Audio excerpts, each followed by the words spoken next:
Listen, shout out to all the returning subscribers. Big you all up. If you're new here, hit the subscribe button, turn on the post notifications. Let me know what you want to see. If I can react to it, I will. You ready to see the title of this? By the way, let me just reintroduce myself again. My name is Versatile, aka the Akabula and Trust name you can trust when it comes to all things reactions. All right. If I sound a bit like nasally, yeah, it is what it is. All right. It is what it is.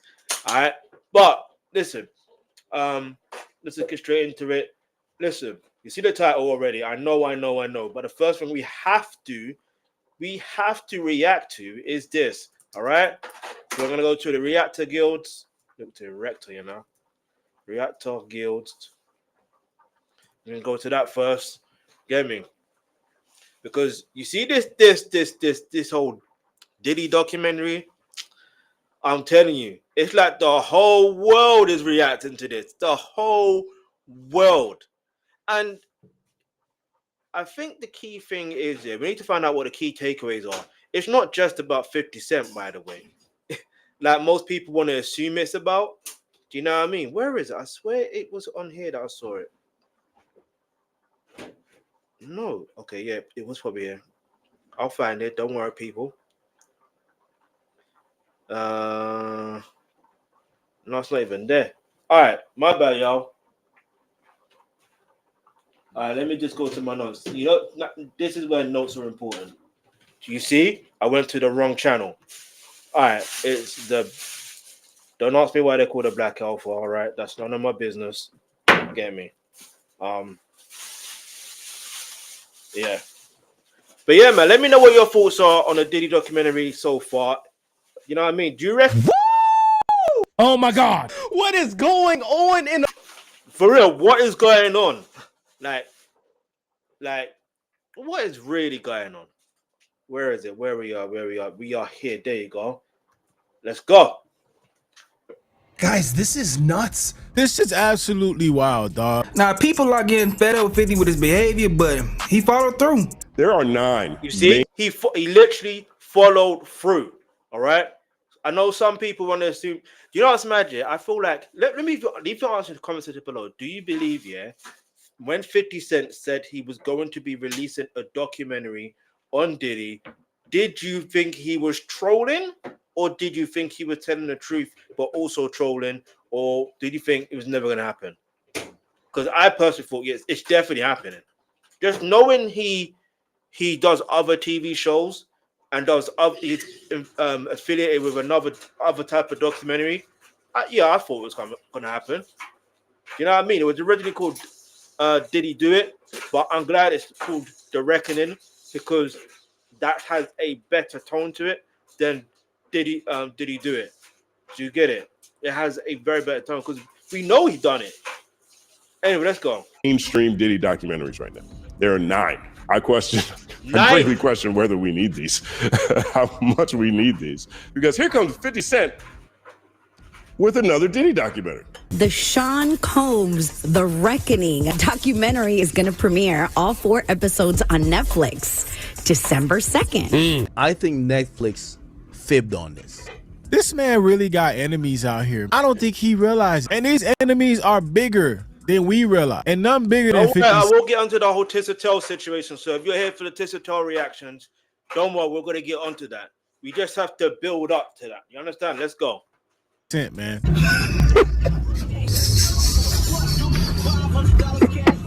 Now, I know what you're thinking. What can 50 say that these other people can't say about Diddy? This is actually the wrong one. All right, give me a second, people. Diddy. I just realized it's the wrong one.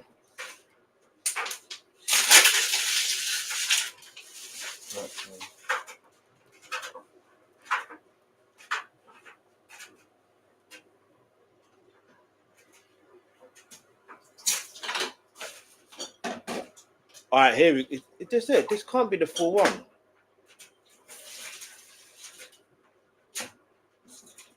This can't be the full one. Really? Did I mess up?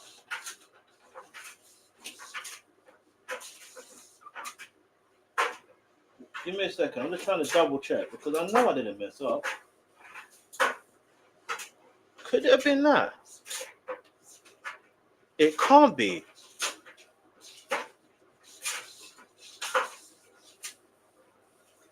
Oh, well, let's just get to this one then. Is what it is. Same difference. Reaction compilation. Let's go. I didn't realize I messed up like that. Let's go. What's crazy about this is that I thought it was a joke. I didn't think that Netflix and 50 Cent were really going to collaborate to come out with a documentary about Diddy. This is so much bigger than beef at this point. This is not beef. This is a lifelong vengeance between the going back and forth about baby mamas and now a documentary. Oh my God. Hello, welcome back to the channel. Sumi here. Hope you guys are doing well wherever you are. Just in case you see me for the very first time, I hope you do consider subscribing. Tap on that bell so that every time I upload anything on here, you're Okay, so always wait. This one is the notified. Black And American obviously, reaction. without forgetting my After watching returning Diddy documentary. subscribers, you guys, you are my MVPs. I don't take none of you guys for granted. So without me talking too much or even wasting your time, let's go direct into today's main reason why we are here. Yo, I just got finished watching a Diddy documentary, The Reckoning, on Netflix. And I ain't even gonna front. When I first heard about this documentary, I felt the kind of way about 50 Cent. I'm like, yo, man, like, what you doing? Like, this seems like bullying. Like, the dude is already in prison. You know what I'm saying? Why you going so hard on him? Is it really bullying though? Like, is it really bullying to put out a documentary on somebody? Like, I think this is why if you watch my reaction to the to episode 4, especially towards the end, I'm letting people know that there are a lot of people involved in this documentary. It's not just 50 Cent. Yes, he's an executive producer, but he's one of many. The woman he's sitting next to when he's doing the interviews is Alexandria Stapleton. She's the director and one of the executive producers. It just so happens that 50 Cent is, very popular and doesn't give a F. and we know he's been trolling Diddy since forever. You know what I mean? It makes me wonder, has he been trolling Diddy since, or longer than Ja Rule?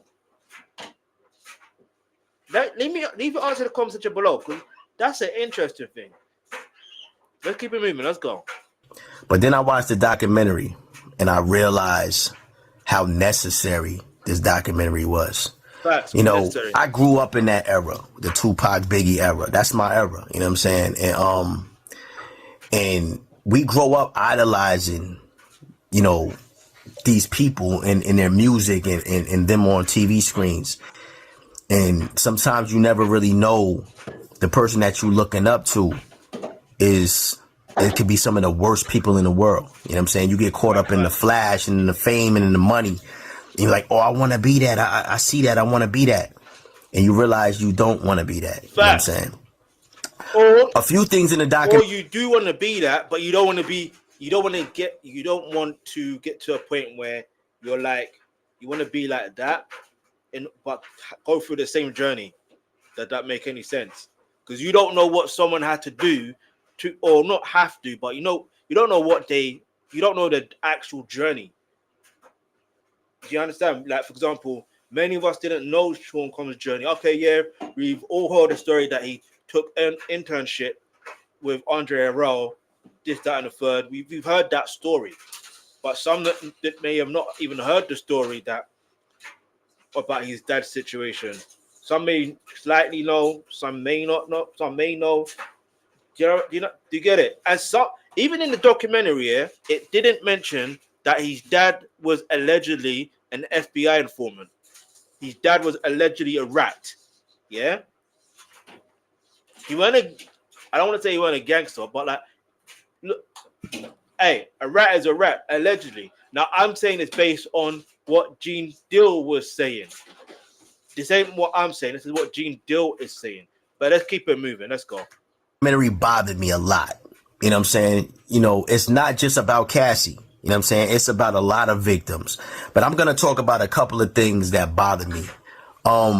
Growing up in the East Coast in the 90s, we always felt like Tupac was the one that was instigating the East Coast West Coast beef. He was the most aggressive one in the beef. And this is why till this, I don't want to say till this day, you can say up until the moment of this documentary that many people watch, why most East Coast ninjas, you know what I mean, hate Tupac. They hate, I kid you not, I'll give you a prime example, yeah?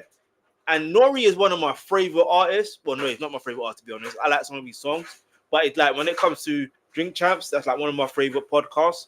Now and again, depending on the guests that you have, now and again. You know what I mean? However, look,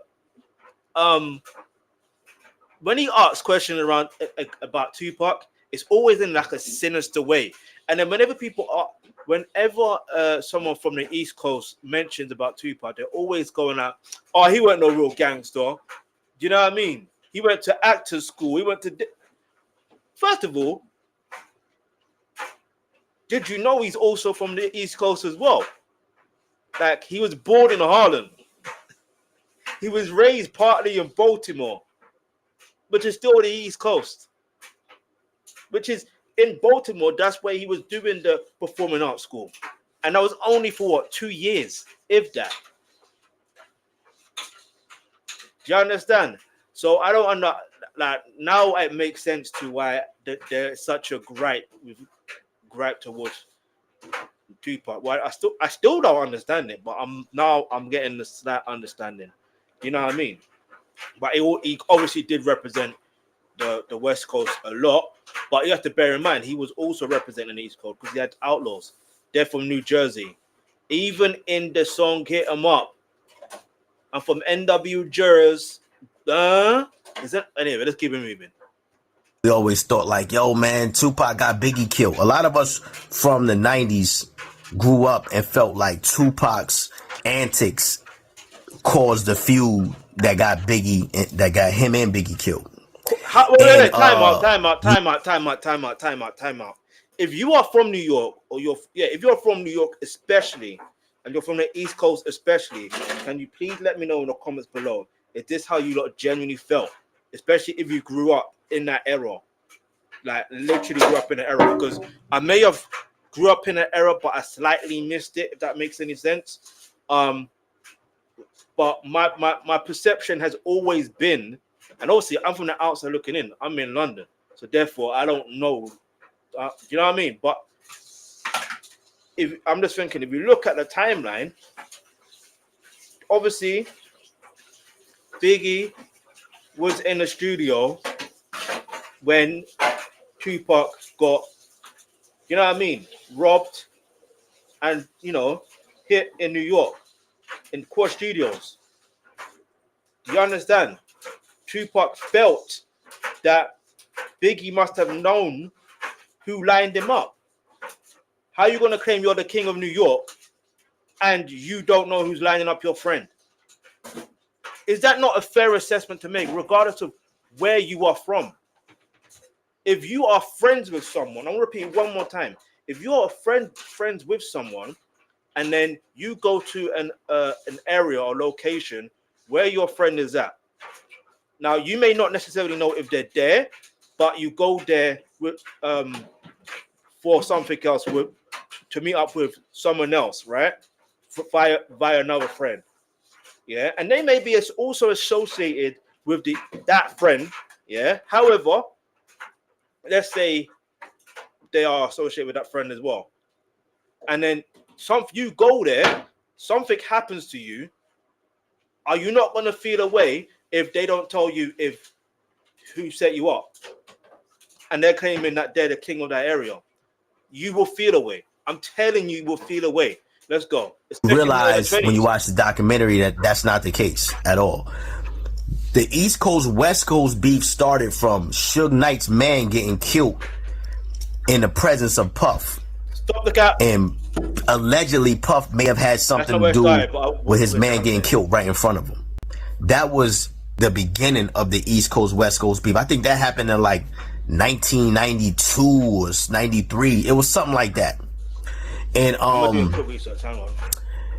to know that when you talk about, you know, Tupac getting murdered in Vegas, that Tupac, you know what I'm saying, stomped the dude out, and then they swung the block and they shot up the car and he died. But that's not the case.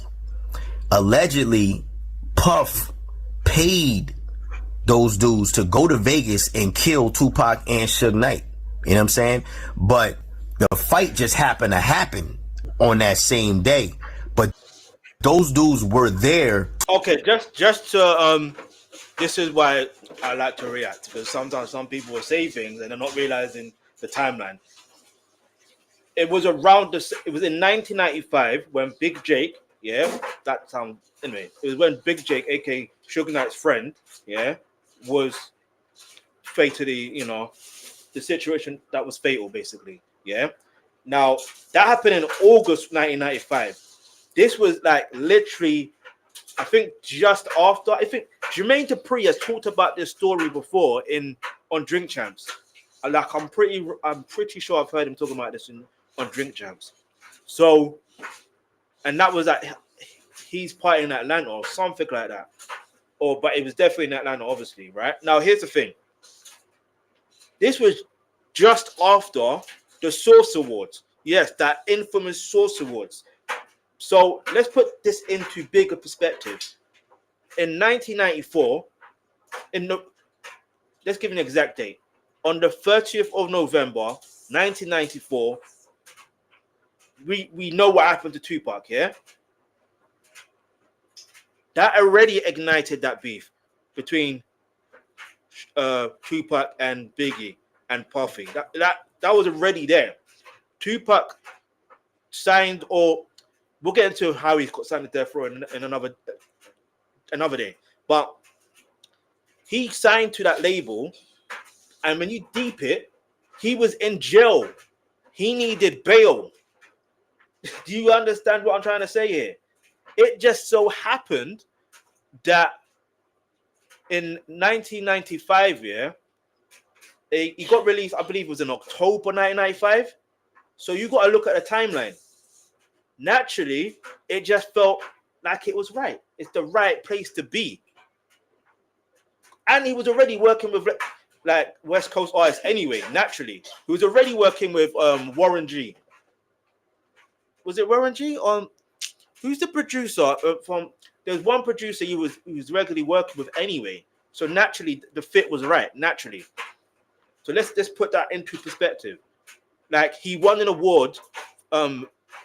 Suge Knight won an award at the Source Awards, the same Source Awards where he was talking about you want to be all up in the video. You don't want a producer all up in the videos, dancing.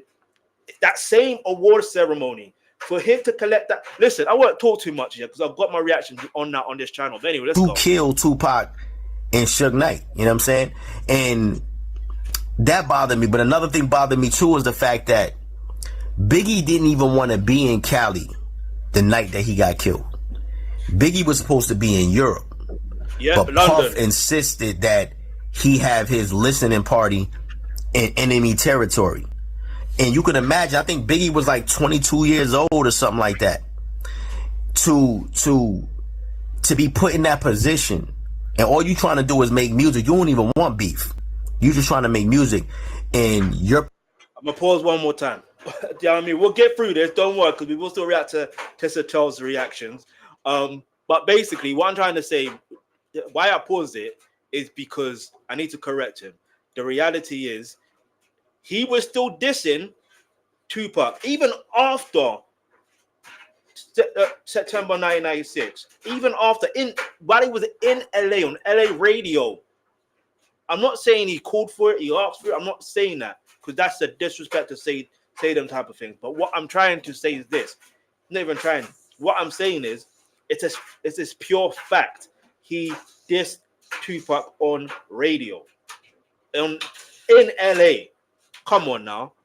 Producer or the person that you confide in and that's controlling your career puts you in harm's way and you end up getting killed. And then you were supposed to be on the Rolling Stone cover and he takes you off and put himself on because he had an album coming out a few months after you passed away.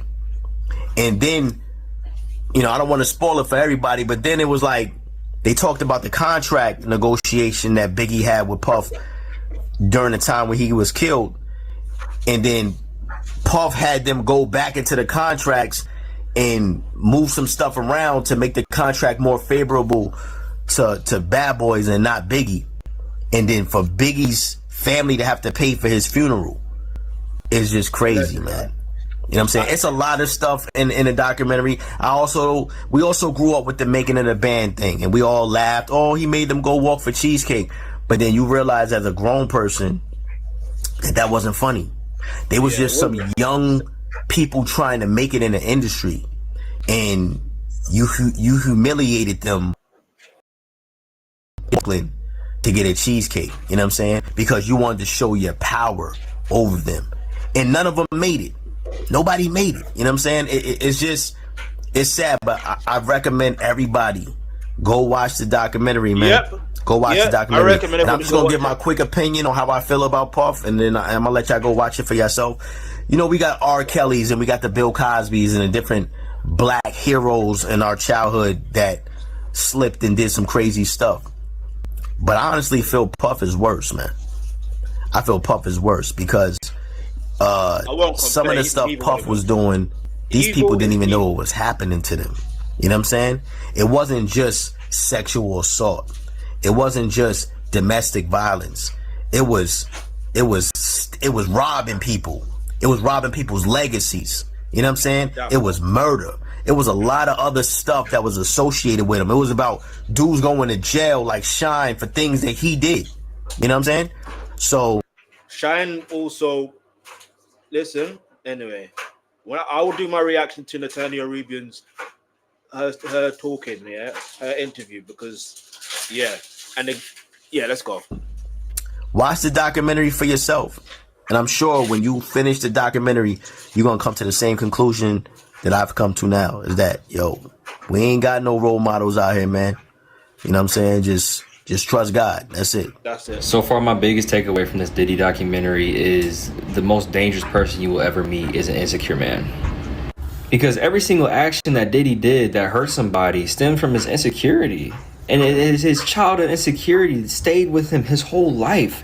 And no, let's not do with that. Him not dealing with that, it bred greed and jealousy within himself.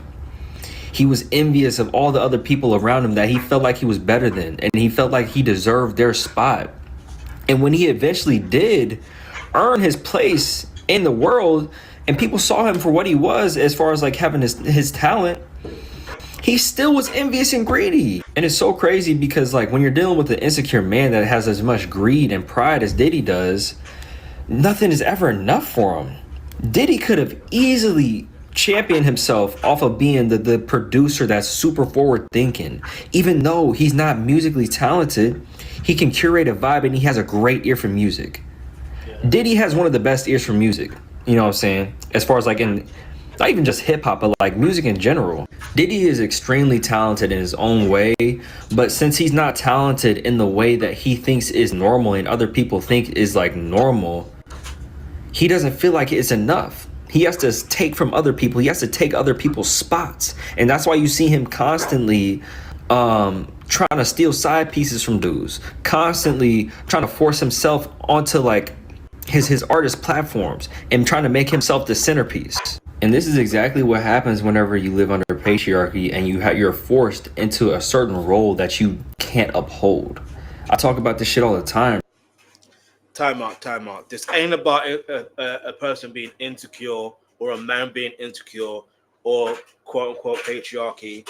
This is just basically a person, or do you know what I mean? Like someone who is basically evil, and do you know what I mean? We already see what it is. That's not, because everyone's got their own insecurities in them. Like everybody, it's just how you deal with that insecurity. There's many that are insecure that channel that insecurity and champion them into positive stuff. Do you understand what I'm trying to say? That's maturity. That's maturity. Anyway, I don't want to go too deep into what I've got to say, but yeah, let's keep it moving. Bruh. And the part that really drove that point home for me was whenever they were talking about how Diddy was pretty much a soft kid. You know what I'm saying? He was getting his ass kicked all the time. And his mom was beating the hell out of him. And she did it to make him a stronger man. But whenever your core basis is to be soft and you're faced with extreme violence and you shrink back into yourself as a little boy, right? And your mother's forcing traditional masculinity onto you through violence and punishment, this is the result, bro.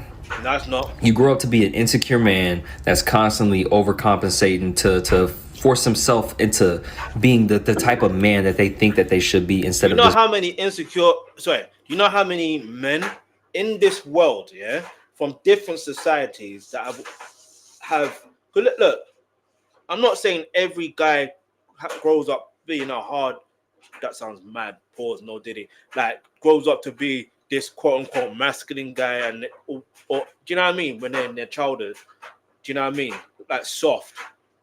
But all I'm saying is those who do grow up being soft, they find, I don't know how to explain it, it's like they learn of a way to be a man in their own right, if that makes any sense. It's hard to explain. One thing I've learned about life is there's not one rule on how to be, let alone an adult, let alone a man, let alone a woman. There's not one rule. Yeah, God has made you how you're supposed to be, and that's how you're gonna be. It is what it is. There's no excuse for it, regardless of how your childhood was. Do you get it? You get it? Regardless. being the man that they want to be. You know what I'm saying? You're constantly overcompensating because deep down, you know that you're still that scared little boy, that soft little boy.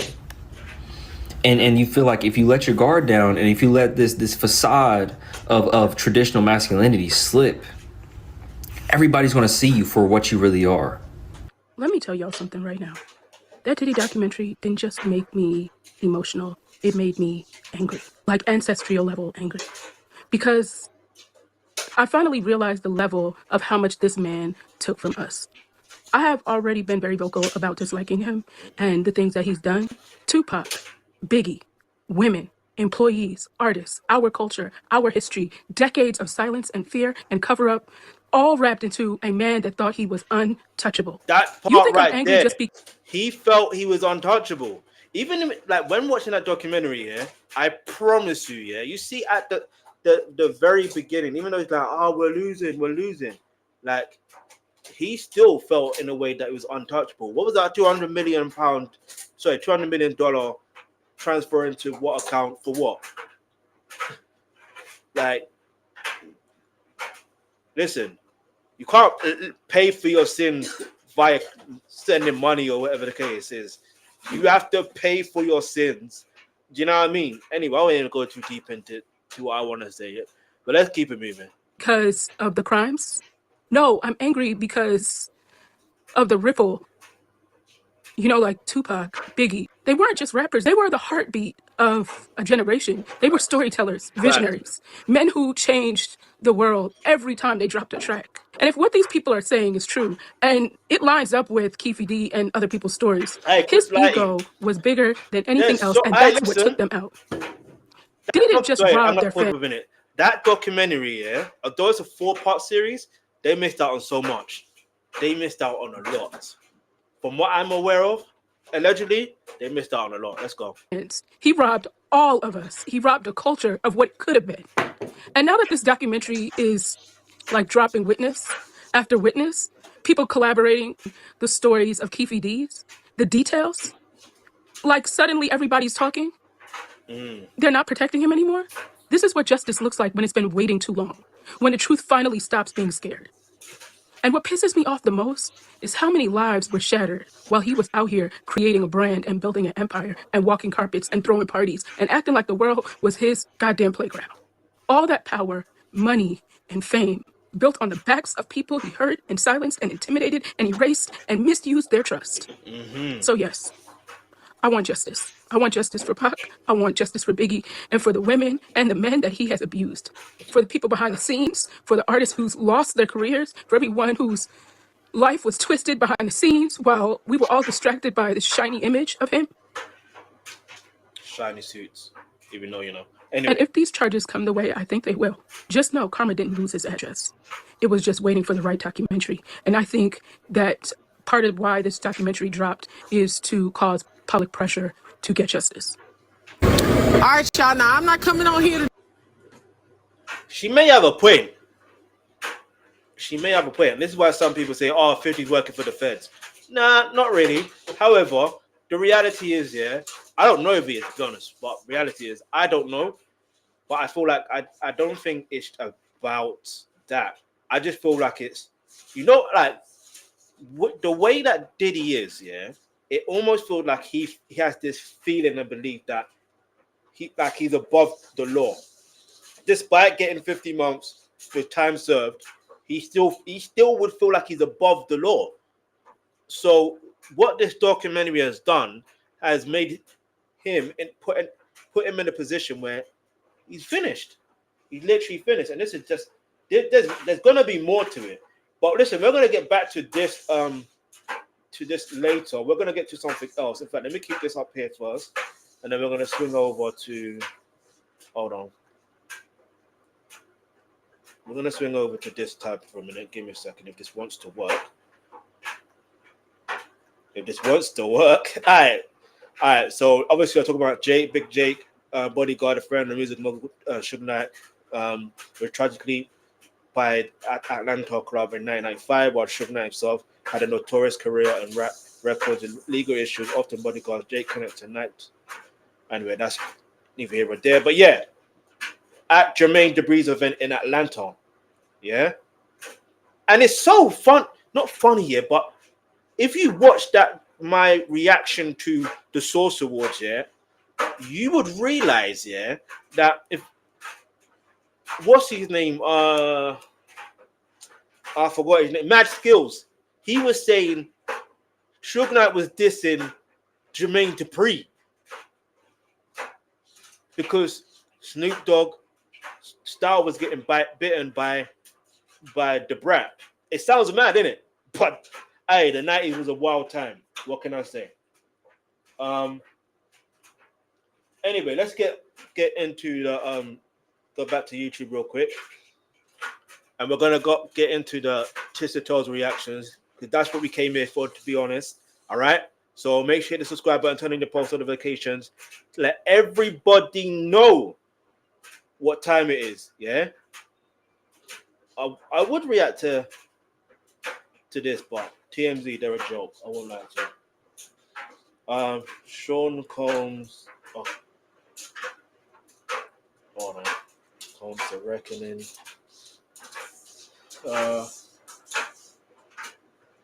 Recap. I put Tisa Tells. So yeah, man, if you're a Tisa Tells fan, let me know what content you want me to also react to when it comes to Tisa Tells. But yeah, let's just get into it. Let's get to the first one. All right, let's rewind it first. Yes, or something. You have to go past that. Hold on. And then as you... And just so you know, if you didn't know, well, if you have seen it, you would know that that documentary has done more, and I mean more, right?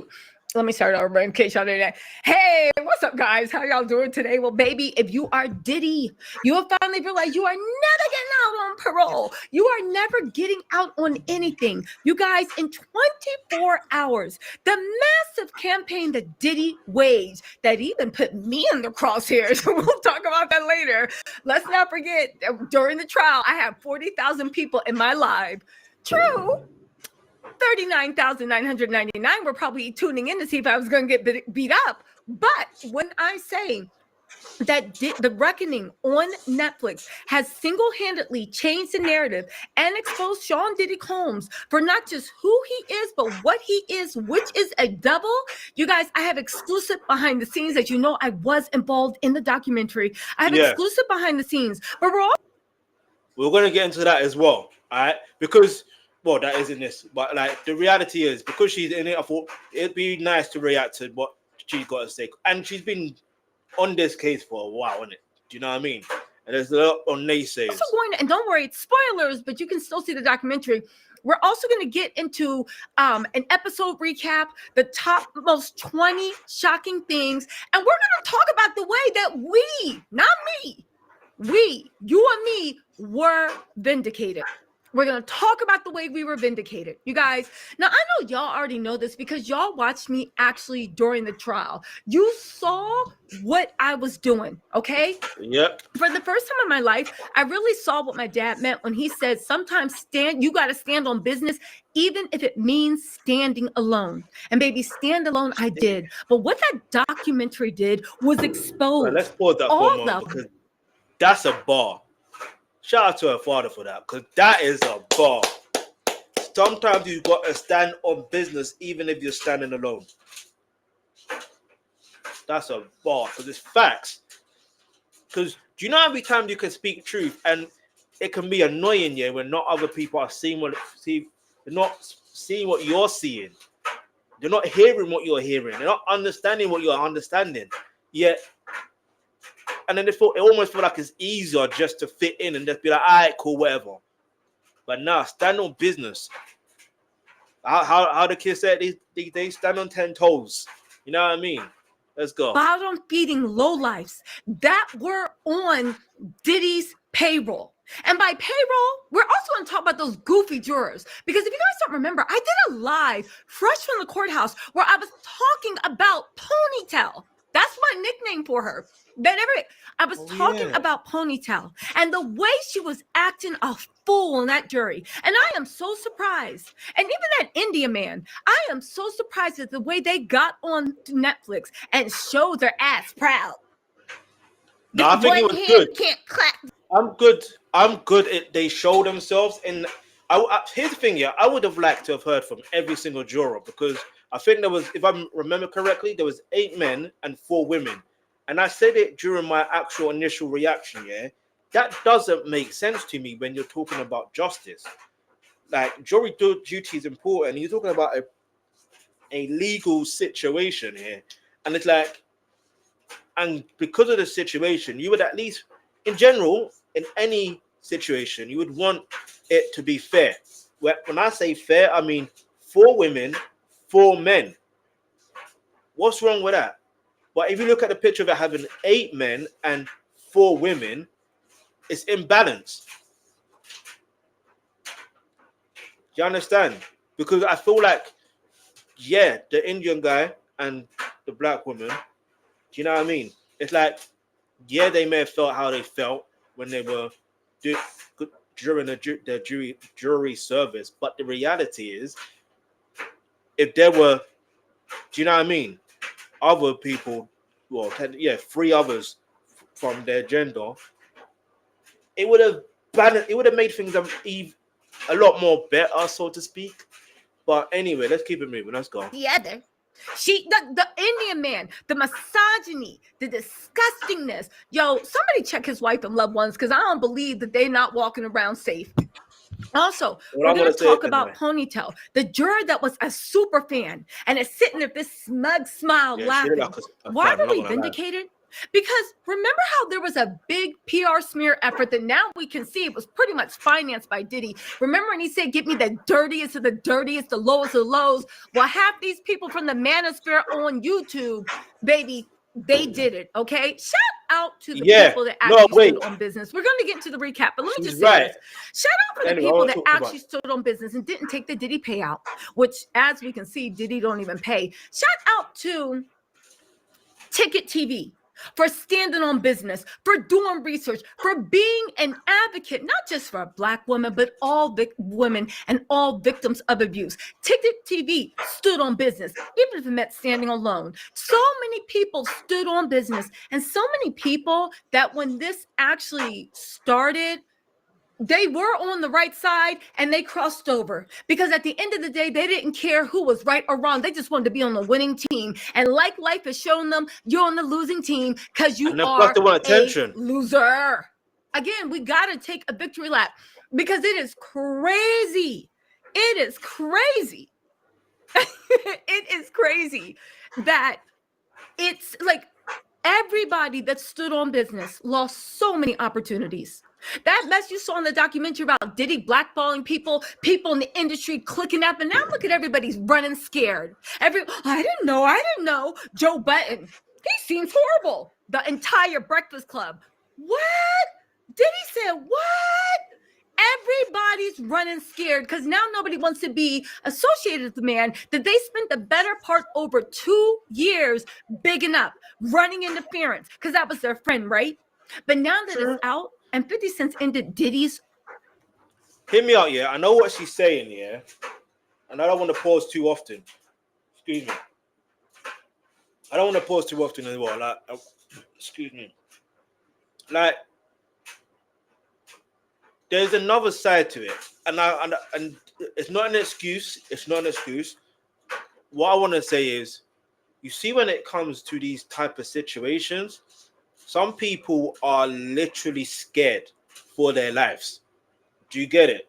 And that's another thing. They're scared for their lives because you know what he's capable. You know what Sean Combs is unfortunately capable of, allegedly. So when you put that into perspective, naturally you're gonna be on the fence. You know what I mean? Like, I even saw one particular reaction from one comedian that I didn't expect. And I was like, when I was thinking, I'm like, you were a friend of Tupac. How are you? But anyway, let's go. PR, the same way he ended Diddy, Ja Rule's career. Are you ready? And the game done told me. Anyway, right?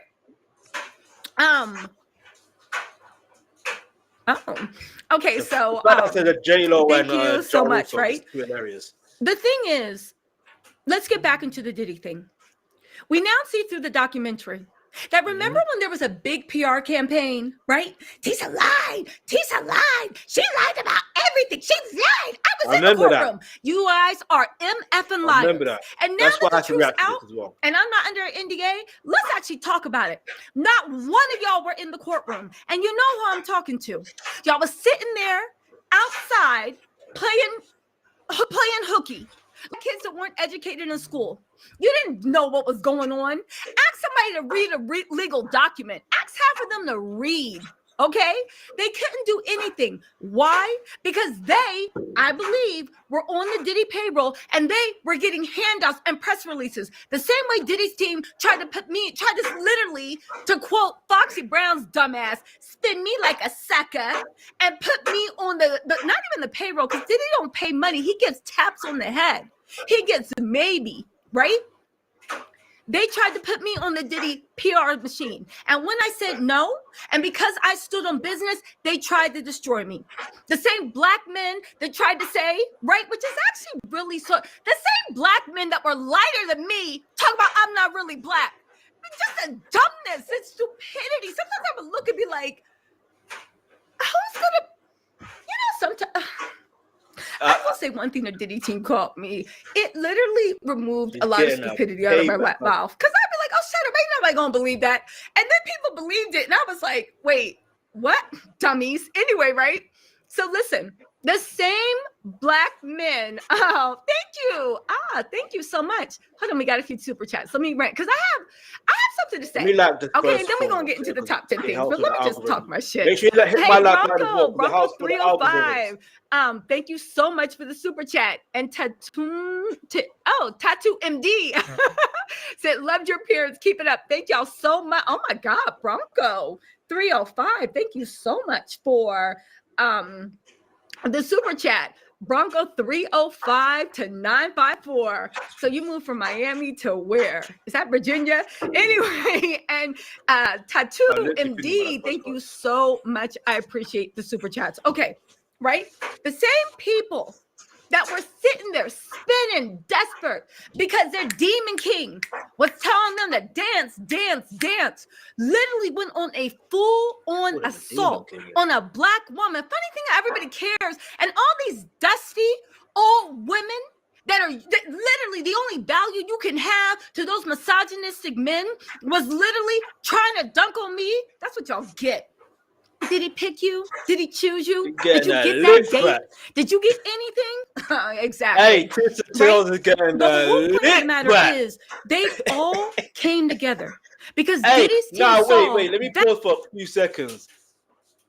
This is why, yeah, in life you never try to do someone down dirty, yeah, because when it's time where they're proving that they're right, you ain't ready for that.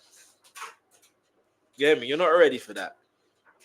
That's why it's like, first of all, why would you even want to, like, if you disagree with what someone's saying, you disagree in it naturally. Let's be like, we agree to disagree, move on.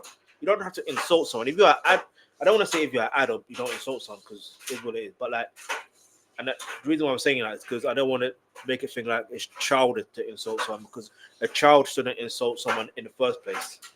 Like, you know what I mean? No matter how young they are, they shouldn't insult nobody. You know what I mean? So, but anyway, but I will say it's anyway, I won't. Yeah, let's keep moving.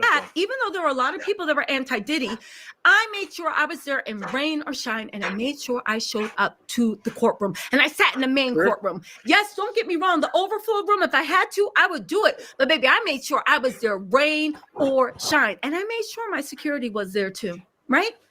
And let's talk about it, right? The same people that literally, because they couldn't get me on Diddy's side, they couldn't get me to bow down and kiss the rings. Like I said, there ain't no access you can sell me. There's no movie review. I didn't even think you were that good of an artist. I thought Diddy's music was mid. There's nothing you can offer me that would ever make me sell my integrity. And the same people that are silent now, that the world sees, that were screaming, Tisa lied, Tisa lied. I was in the courtroom and had things spinning left, right, and a third, while people that were smiling in my face, acting like one of my friends, were keying because they were praying for my downfall. And bitch, I'm still up. I know you hate to see it. Sorry, mom and dad, if y'all watching this, turn the volume off. It's gonna be cursing today. Turn the volume off, right?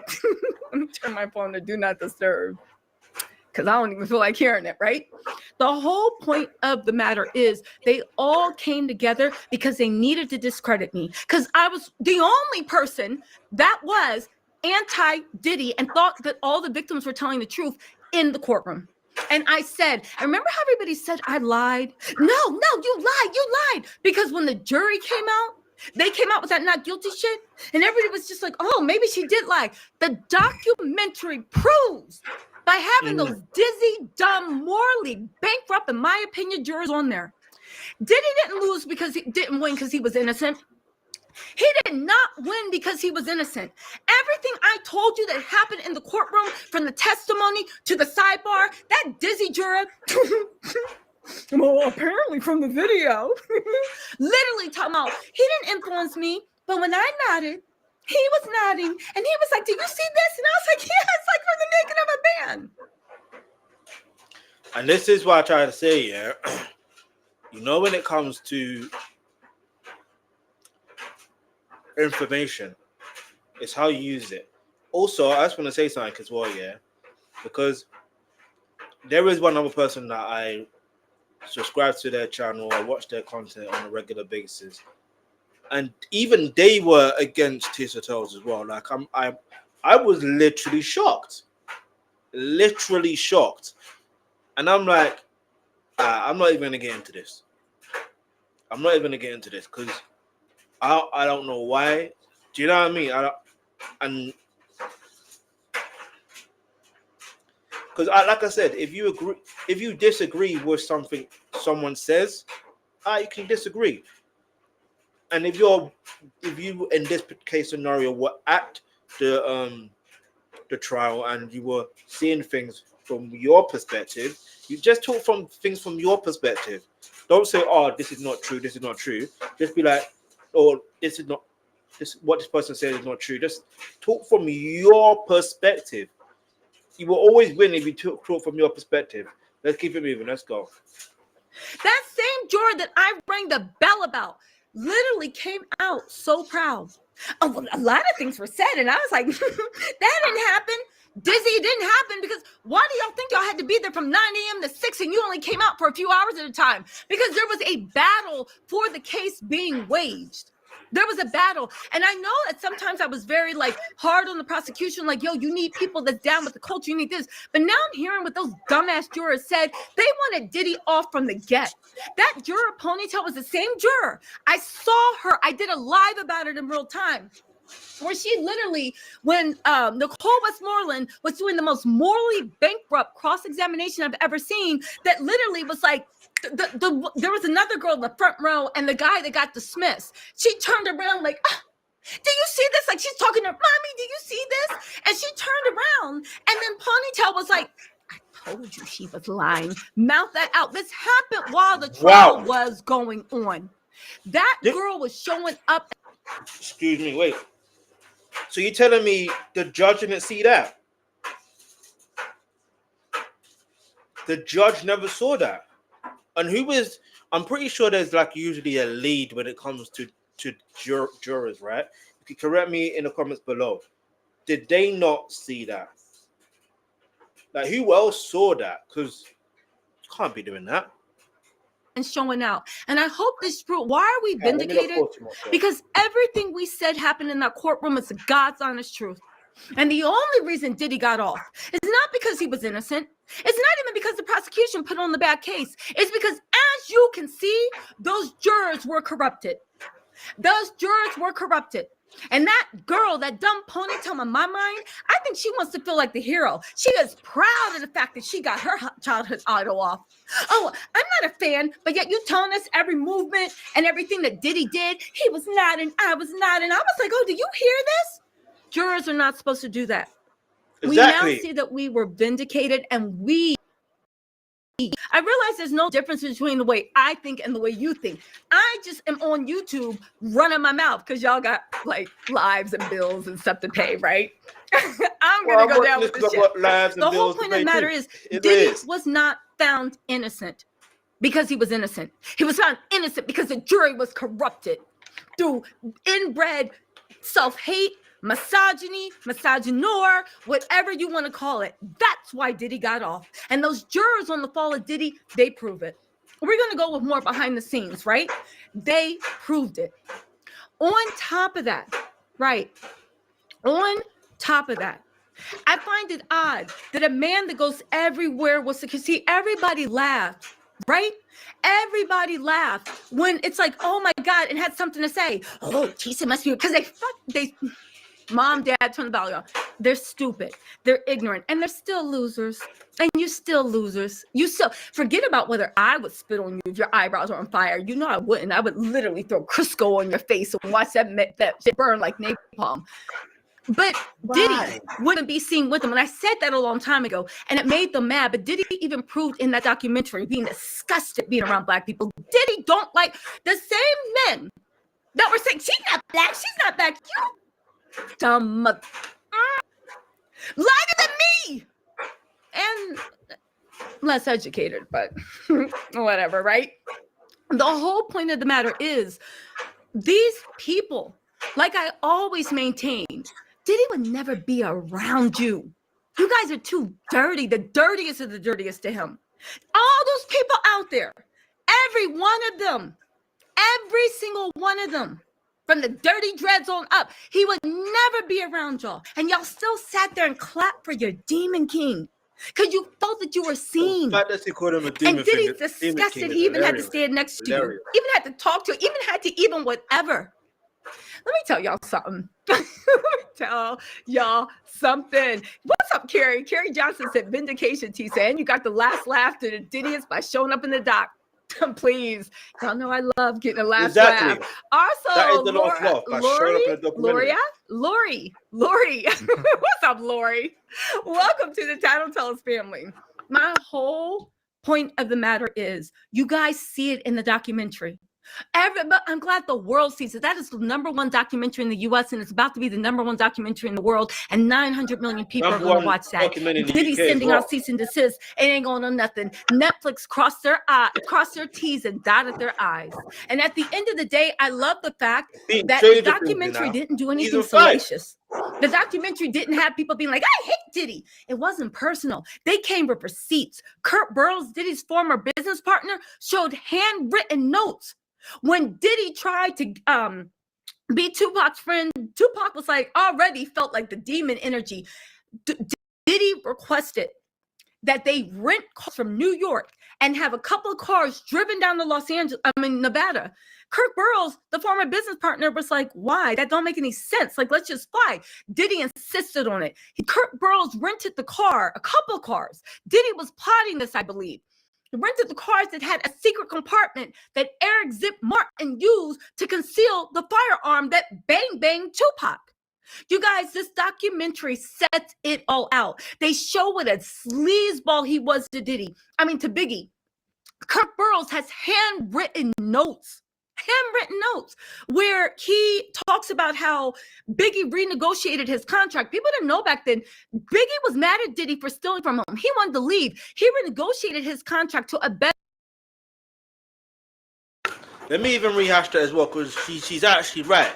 Because why else, yeah? I know there's going to be some parts of some movies that are not always 100% accurate. I understand that when it comes to biopics. But you see with... I think the movie was called The Notorious, yeah. With so it was called The Notorious, and if I remember correctly, there is a scene where he didn't feel good about his contract. If that makes any sense, I can't remember if he went to renegotiate his contract in the movie. I can't remember verbatim.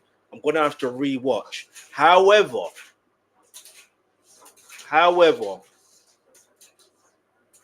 Moprin Shakur, yeah, Tupac's brother, like he did admit that even prior to,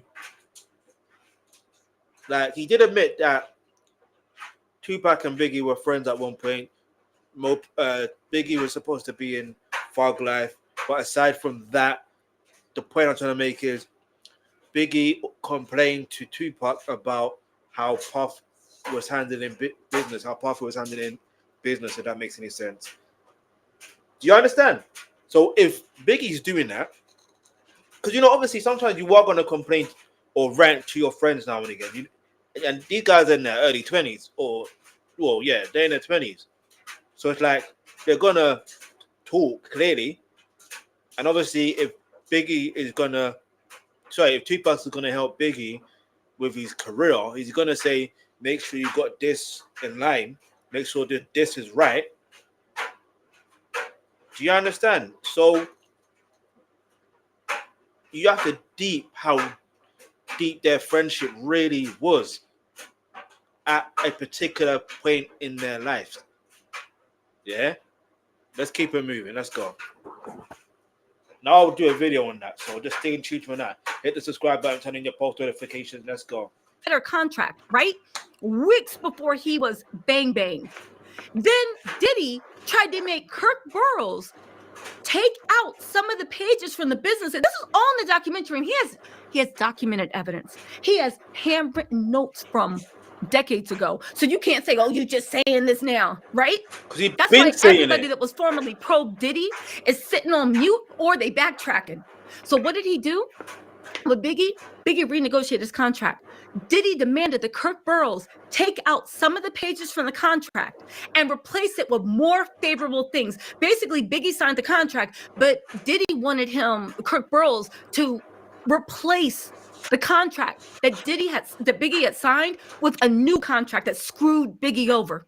Kurt Burrows refused to do it. He was fired 90 days later. Crazy. Fired. Diddy and there's so much that happened, right? He was fired 90 days later. But in between them, what actually happened? Biggie had renegotiated his contract into much more favorable. Now Diddy couldn't live off of Biggie's money because that's whose money he was living off of, right? Kirk Burroughs was like, I'm not touching that contract. You're out of your mind. Even Biggie Jim then wanted to. Dore They were supposed to go to London for a concert. Biggie was like, come on, let's go to London. Diddy was like, no, let's go to Cali. And there's literally video in the documentary of Biggie being like, yo, like, I feel like somebody gonna get me. Like, I keep having dreams about it. Like, my life's in danger. He literally forced Biggie to go out to California and perform for no reason. Just to go party for no reason. For no reason, forced them. Let me pause it for a minute. I don't think it wasn't necessarily for no reason. Let's just rehash that for a minute. It was more or less, there was an award ceremony in LA, but he could have still flown to London from LA, do you understand, and do his press run. Because I remember he was meant to, it was Richard Blackwood, I think he was meant to be on one of his shows. Hey, Richard Blackwood, you know, and if you know, you know, Richard Blackwood is he's a G, man. He's a G. Hey, what do you think about it? I just realized, there was a time in my life where I did radio, and get me, Richard Blackwood, he took over my radio show, of course, because he's got experience, but like, you know what I mean? I guess I was Star Trek in a way. Do you know what I mean? And I was less experienced, but anyway, that aside, look, he was going to go on his show, and the reality is, even when you deep it,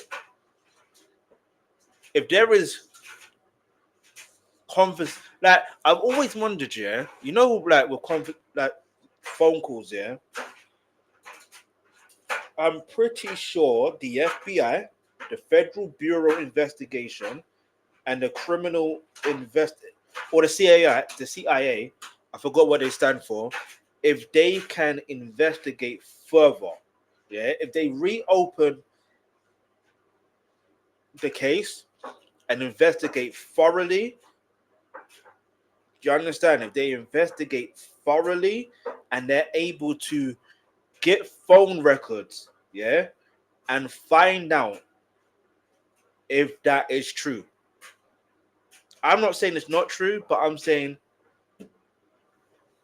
if it's true, they gotta use that as evidence. Because it's like, why are you stressing him to stay in LA? Why are you like? Do you understand? Why are you stressing him to stay in LA? Like I said, yes, he dissed Tupac on the LA radio, which he shouldn't have done, but that's still no excuse. Do you understand? That there's still no excuse. But let's keep it moving. And then Biggie ended up getting, and then when Biggie ended up getting killed, the whole big thing about being like, yo, I'm gonna, and for you guys that haven't watched the documentary, this is only a teardrop in a bucket of life. This isn't even real tea. Watch the documentary, you'll see there's more. So anyway, Biggie's dead. That's bad enough. Lots of people can argue that Diddy caused it by forcing him to go out. Did he feel guilt? Did he feel shame? Maybe, because he went on this whole big thing saying, like, I'm going to pay for Big's funeral. It's on me. And it was the biggest funeral that New York, Brooklyn had ever seen. Everybody knows how much the Northeast loved Biggie, right? And then Kurt Burroughs was like, when Sean saw, that's what he called him, when Sean saw how big the funeral was getting and the cost, that's when he said, yo, no, because Kurt Burroughs handled all the accounting.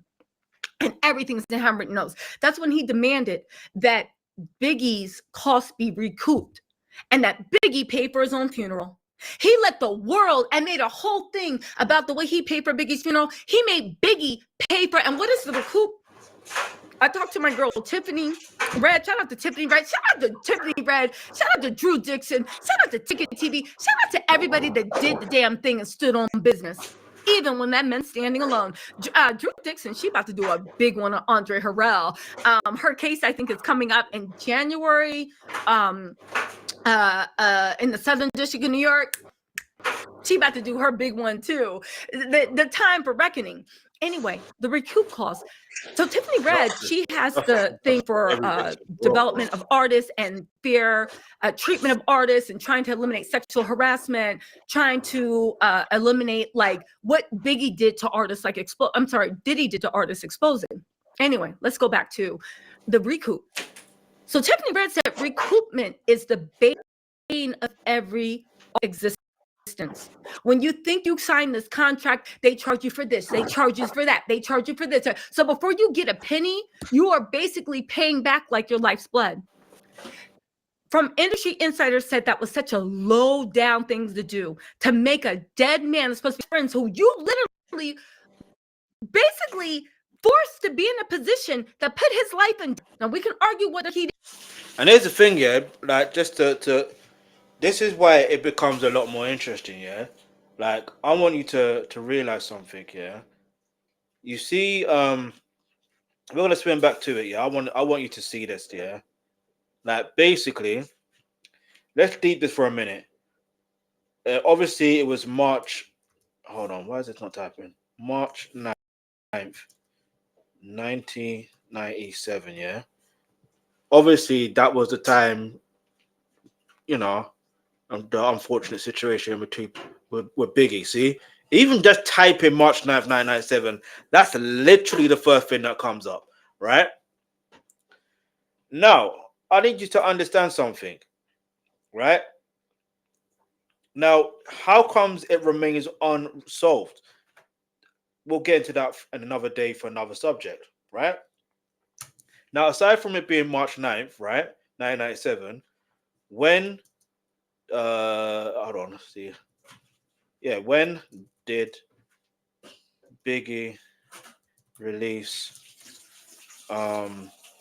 his second album? Because you got to remember, his second album. If you look at the timeline, he only released one album when he was, you know what I mean, physically alive and stuff like that. But it sounds mad when you actually put things into proper perspective, right? Now watch this. Biggie's second album, Life After, was released on March 25th, 1997, just 16 days after his unfortunate, after the loss of his life, yeah? Now, I need you to understand, yeah, the timeline, yeah? Now watch this, yeah? When did well, we should know the date. It's 997 to 996, September 14th, 13th, yeah? Right? So in regards to Tupac. Now, when was Machiavelli, how do you spell Machiavelli again? Machiavelli, the Don Illuminati. Hold on, the Don Illuminati 7-Day Theory. That's a mad title, and knowing that it was technically 6 days. That anyway, we know Tupac was kind of prophetic like that. Anything he says, for some reason, it just ended up that way. It's mad. When was that released?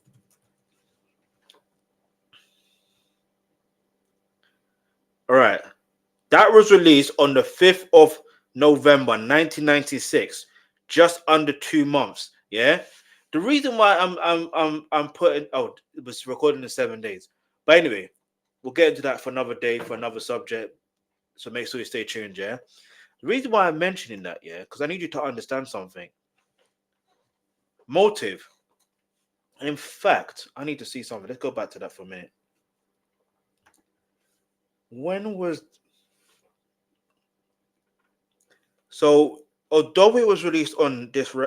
Anyway, I won't even get into that. That will be for another day, for another subject. But the point I'm trying to make is, how comes, yeah, with Biggie, yeah, just 16 days later, I'm pretty sure the album probably was meant to, like, when was it? We need to dive deep into exactly when was it supposed to be released, and what was the original title for that album. We need to get into that. But anyway, because Kurt Burrows did admit that wasn't the original name for the album, so it's 100% plausible to believe that. Yeah, he paid for his own funeral, basically. That's mad.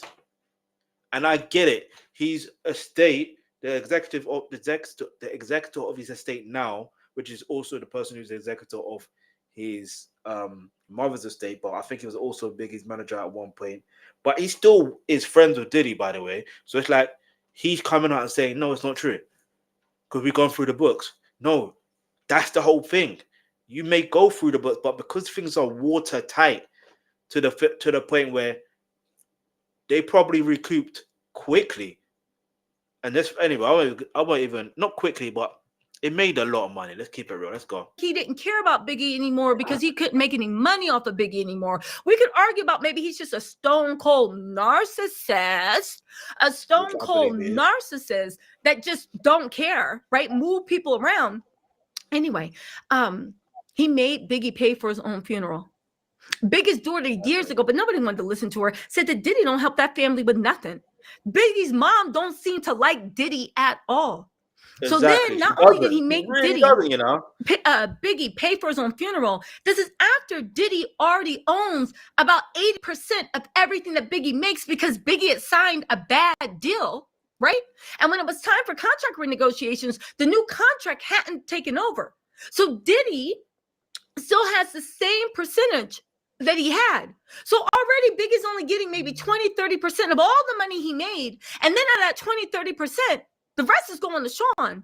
And Sean is making the estate pay for the funeral that he said he did. But it's not over. After that, everybody wanted Biggie. Like his memorial, because after first Tupac, now Biggie. I guess the whole hip hop thing was just like, oh my God, this is like, we need peace in the Middle East. So anyway, after that happened, and after Diddy did that, Vibe was like, yo, we want to do a memorial issue for Biggie and his impact on the culture, blah, blah, blah, blah, blah. Diddy insisted that he be on the cover and not Biggie. He insisted.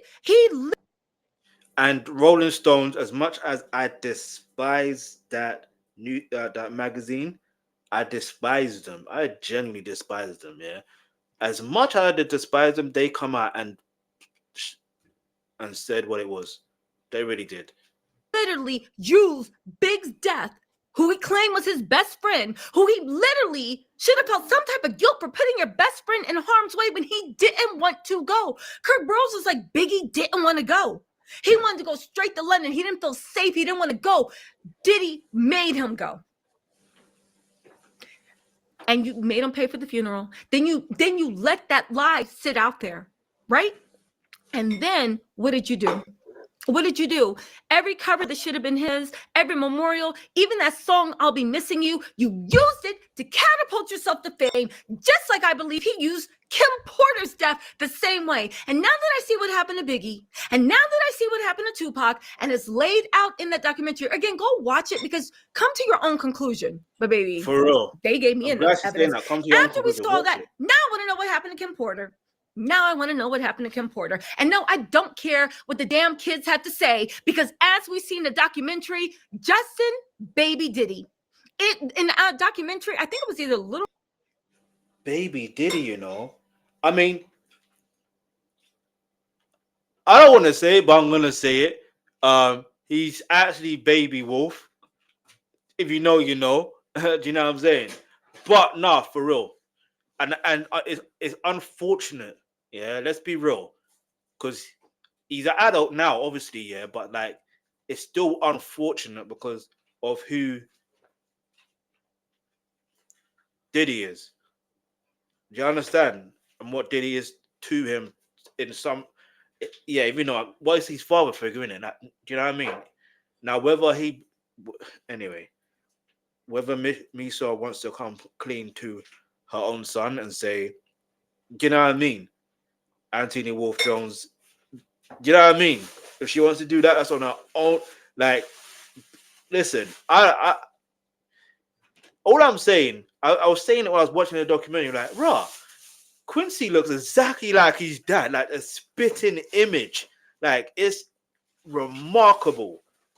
And then the twins, they look exactly like their mom. It's remarkable. Not to say that Sean isn't their father or anything, because you know what I mean? It can happen like that, where you just have to look exactly like your mom. It can happen, yeah? But, hey, listen, the only kid that looks like Sean Combs for now is Peasant Combs. I'm not gonna. I can't even call him Christian Combs either. Do you know what I mean? Rod or Kirk Burrows, I think it was Little Rod, that said Justin and Diddy were having free calls together. Yeah, look. And you know what I will also say, right? Oh, like they're complicit. If Diddy was abusing women like that, if he was treating his best friends big and everybody in business like that, this man wasn't good to anyone. Kalina, let me just, okay, I'll get back on point, but this is Kalina, who asked Diddy for $5,000 to help keep custody of her kids for somebody that got 20 million liquid assets. That's like somebody asking you for a nickel. And Diddy was like, yo, I ain't got it. I'm trying to do something. And then had the nerve month later to come and harass this woman to come help him. And the thing is, everybody around Diddy, listen, predators know who to prey on. They know who to do. Kurt Blakely's like, no, I'm still a friend. And I'm like, but the fact that she even felt like, no, but I'm still going to prove I'm a good person. Because Diddy gets in people's mind. This man is a piece of shit. And that's one thing I will say. Do you know why people pay so much attention to cheaters? Because as much as people want to act like it doesn't make a difference, somebody that is a pathological cheater, and if you see them cheating on their wife and you're laughing, guess what? They're going to cheat you in business. They're going to cheat when they can. Because the heart of a cheater, pathological cheater, like this is what you do. It's the fact that when you want something, you don't care how it affects anyone. You will put yourself first and your needs, no matter how wrong you are, in front of everybody else's, even people you swear you love and you'll protect. That's why people don't like cheaters. And somebody that will be violent and beat and take advantage and degrade and humiliate and just break them and treat them like an animal for women he claims they love. What do you think he's doing to his business partners? What do you think he's doing to his friends? What do you think you're doing? Again, Biggie sold the dream that a lot of abusive people want to believe. Okay, fine, I'm an abusive to you, but to everybody else, I'm good. No, you're a monster to everyone. You are a monster to everyone. And that's it. You're a monster to everyone. And let me just say this really quick, right? To all the men that wondered, why she got security, this and that, because my man loves me. And to quote Tiffany Ward, because I'm not a, you know what? No. Here's the thing. I was saying now. The fact that grown men tried to lay their hands on me. The fact that other grown, and you know what? And the thing that makes me mad is everybody else is not black. Close your ears. This is, we talking internal business. To the black men who literally laughed and was waiting for a black woman to be beat up and humiliated and put in a place. Bitch, you thought. You MFing thought. You MFing thought. Right? To the black men who literally was mad I had security and they couldn't touch me. Laugh, giggle. Oh, what else? She putting 20 on 10. Why should, what world do you live in that women can be treated like that? I don't live in that world, and neither does my security. Remember how why you got security? She putting 20 on 10. Look at that documentary. See how dangerous that man is. When I tell you my sources on Diddy were correct, and let me just say, I broke the stories on Diddy before the Southern District of New York even thought of bringing, thought of bringing an investigation around. She actually did. She actually did. She actually genuinely did. Let's be real. Broke the stories on Diddy. I broke the stories on Jonathan Nardi. I broke I even broke the fact that he was under investigation. The grand jury had been indicted. Wait, that's another one who we didn't see in a trial, and I was expecting maybe he's going to be in a documentary, but he wasn't. Because like he also mentions he mentions Rick Ross as well. Not the real Rick Ross. Talking about the that Rick Ross. In fact, when I think about that ad lib, that's a biggie ad lib. But anyway, like, you know what I'm talking about. Officer Ricky. Damn me, Officer Ricky. I think knowing 50, you're thinking, right, he had another chance to troll Officer Ricky at this point. You know what I mean? But he didn't. Maybe there's another documentary coming because 50 kind of alluded to it. And I could be wrong about this. But let's go. These same men calling me liars. Everything came down, and now there is a doc proving everything I said. That man is dangerous. There's something wrong with him. And when he thinks no one's watching, he's fine to be like, oh, golly, Chuck. He turns murderous. He turns murderous. Watch the documentary. Watch the documentary. How has he not gotten a case? He's very good at what he does. How has he not gotten a bullet in his head? I guess he's very good at what he does too. But the thing is, it's like literally questioning why, making up lies. Oh, she was, and again, I get it. Because Diddy's people, the Diddyots, shout out to Kevin Farrell, the Diddyots, they like live in a land of no logic. So of course a dumb person is looking. They live in a land with no logic. Hey, I'm using that one. I'm gonna be using that on Twitter for quite some time. Like, you live in a land with no logic. Do you know what I mean? Diddy's balls is coming there telling their little followers who are like, you know, you got your dumb idiots licking your balls, right? Oh, Tisa was paid by the prosecution. Are y'all dumb? Do you know that if Diddy's team, who was literally, I would say payroll, but judging by the way, ain't none. Do you understand that if Diddy's team had even iota, that if anybody with a gag order on the term was being influenced, that information or paid by the prosecution, do you know that would have been a mistrial? And do you know that Diddy would have walked free?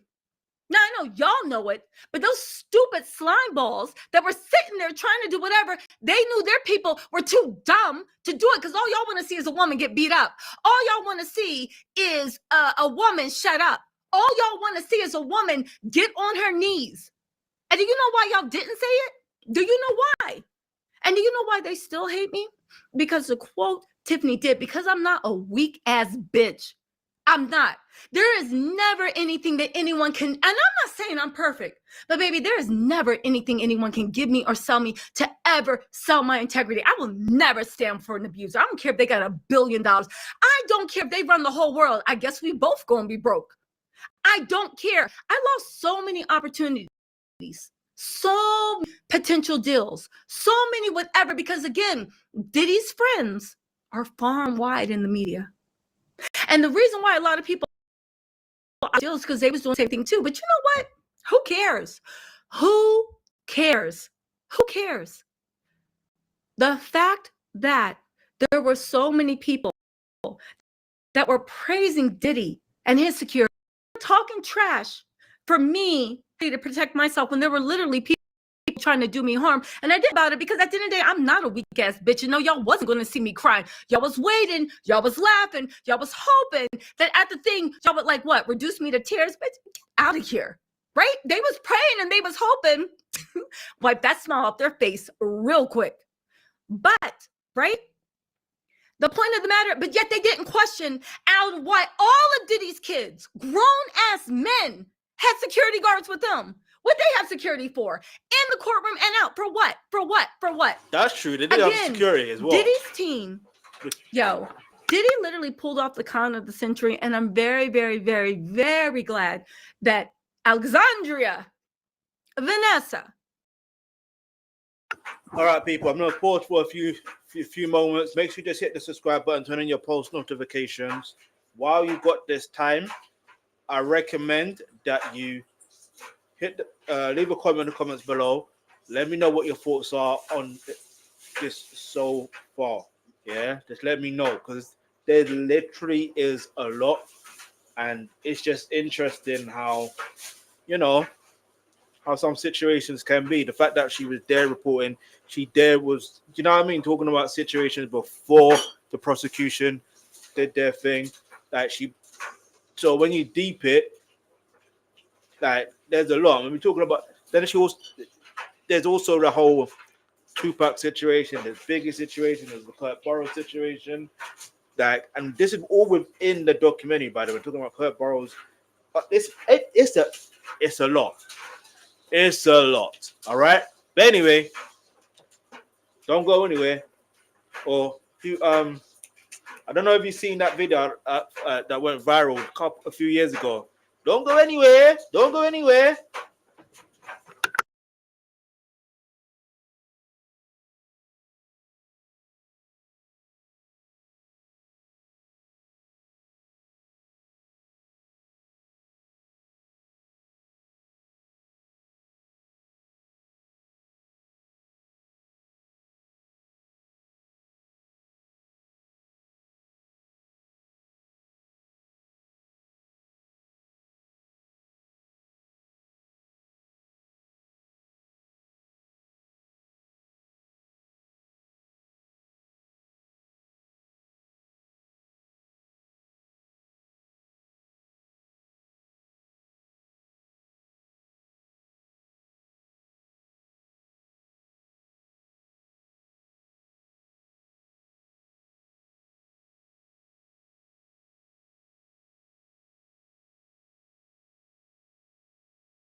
All right, people, I'm back.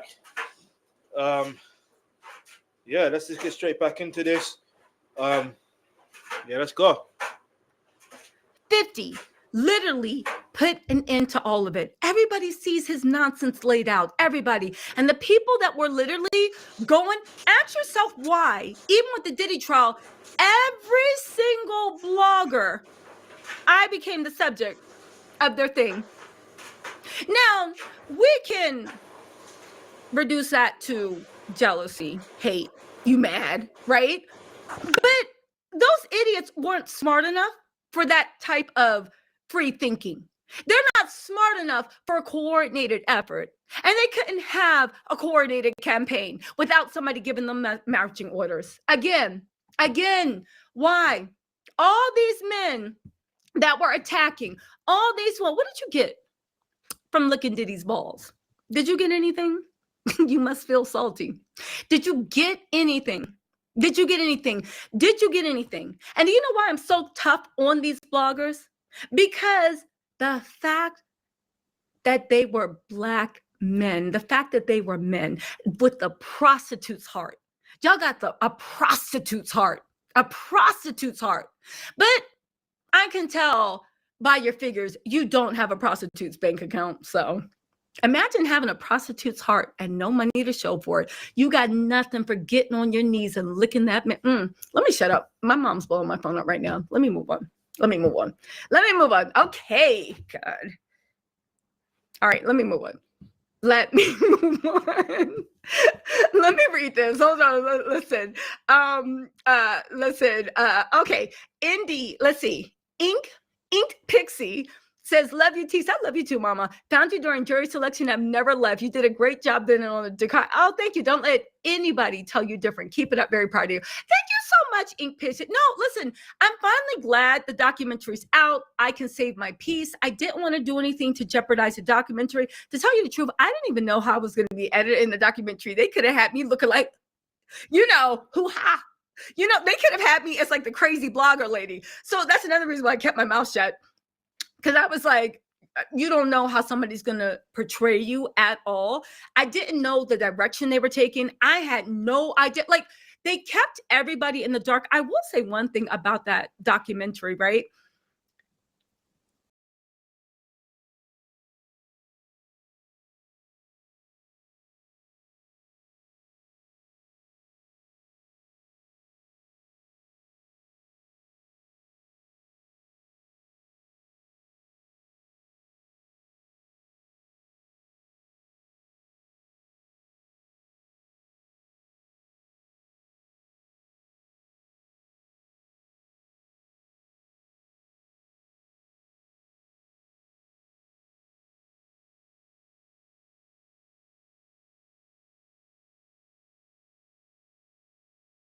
I think they were like moving locations like every few days. Oh, wait.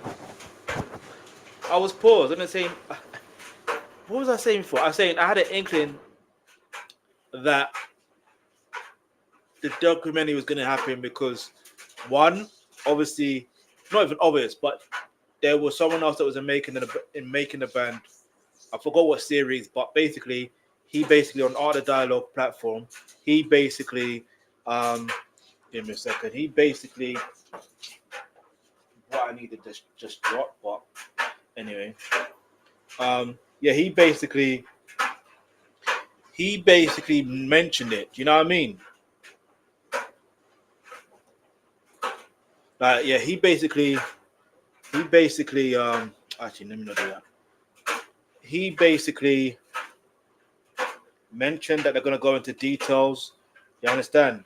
They're going to go into detail, like how he was raised, blah, blah, blah. I was like, all right, cool. We know it's definitely happening. You know what I mean?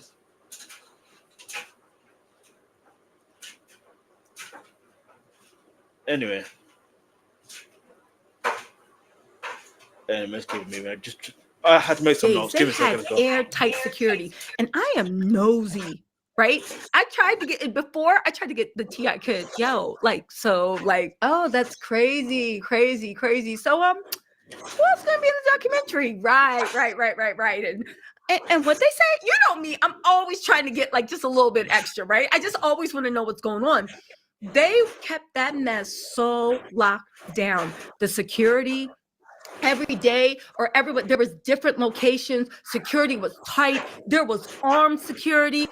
They did not play about that documentary because the word on the street is people were trying to shut that documentary down. Pow, pow, pow, pow, pow, by any means necessary.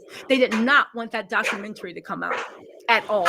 But I don't even think Diddy knew how bad it was going to be with his own words and that own footage. You know what I'm saying? But I'll give y'all more behind the scenes about what happened. It was actually pretty funny.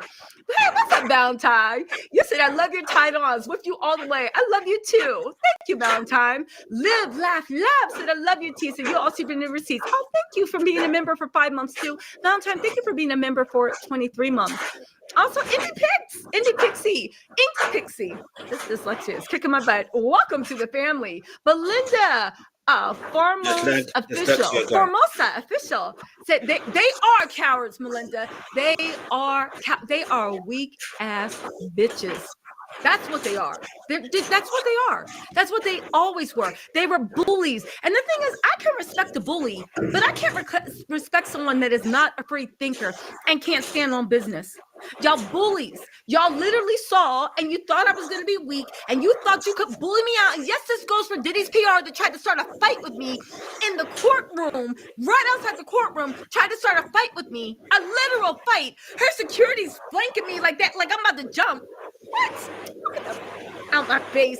Literally tried to start a fight with me. And she had security. And the grown men were closing on me while this bitch is trying to like literally embarrassing herself. Because the thing is, everybody saw it from the jump. Thank God, for whatever reason, when I was walking, I was so far away from her that when she tried to start the fight, people are like, what is going on? It looked crazy. I even walked up to her. I was like, are you okay?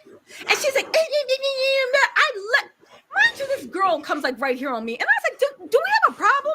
No, she's like, do we? And I was like, I don't know. Do we? And I was like, do we? But like, please don't let the sunny disposition fool you. But also, I'm not stupid. Because at that point, I walked away. Now, listen, I can handle myself. The right thing to do. I make my money. And I'm too grown. My parents raised me too well at this day and age to be scrapping like I'm some alley cat in the street. But also, Diddy's team tried everything they could to get me kicked out of court. Remember all these dumb bloggers every other day? Tisa Tells got banned from court. Tisa Tells just got kicked out of court. Why were they doing that? Because their masters were telling them what to actually say. Because they in the back end were trying to get me. And I think that whole argument outside literally, here's the courtroom doors. Yeah, and that's it was literally that's in the elevator elevator right next to it. I think they expected me because people, for some reason, PR people, I don't want to say all PR people, but a lot of PR people, they look as like YouTubers as like, we're not worthy of respect. They look at it as if you are on YouTube or you're a blogger, you're automatically low intelligence. I don't know why. They act like you've never been anything. They throw you a penny. You're going to be like, oh my God, a penny. They act like that. And I really think they thought that by trying to embarrass me in front of everyone, I was going to come out of character and have to prove myself. Girl, this is not high school. It's really not. It's no. Tisa in high school probably would have knocked your head off your effing neck. But come on. We are grown people. I will never let anybody take me, especially in a federal courthouse. Like, are you like?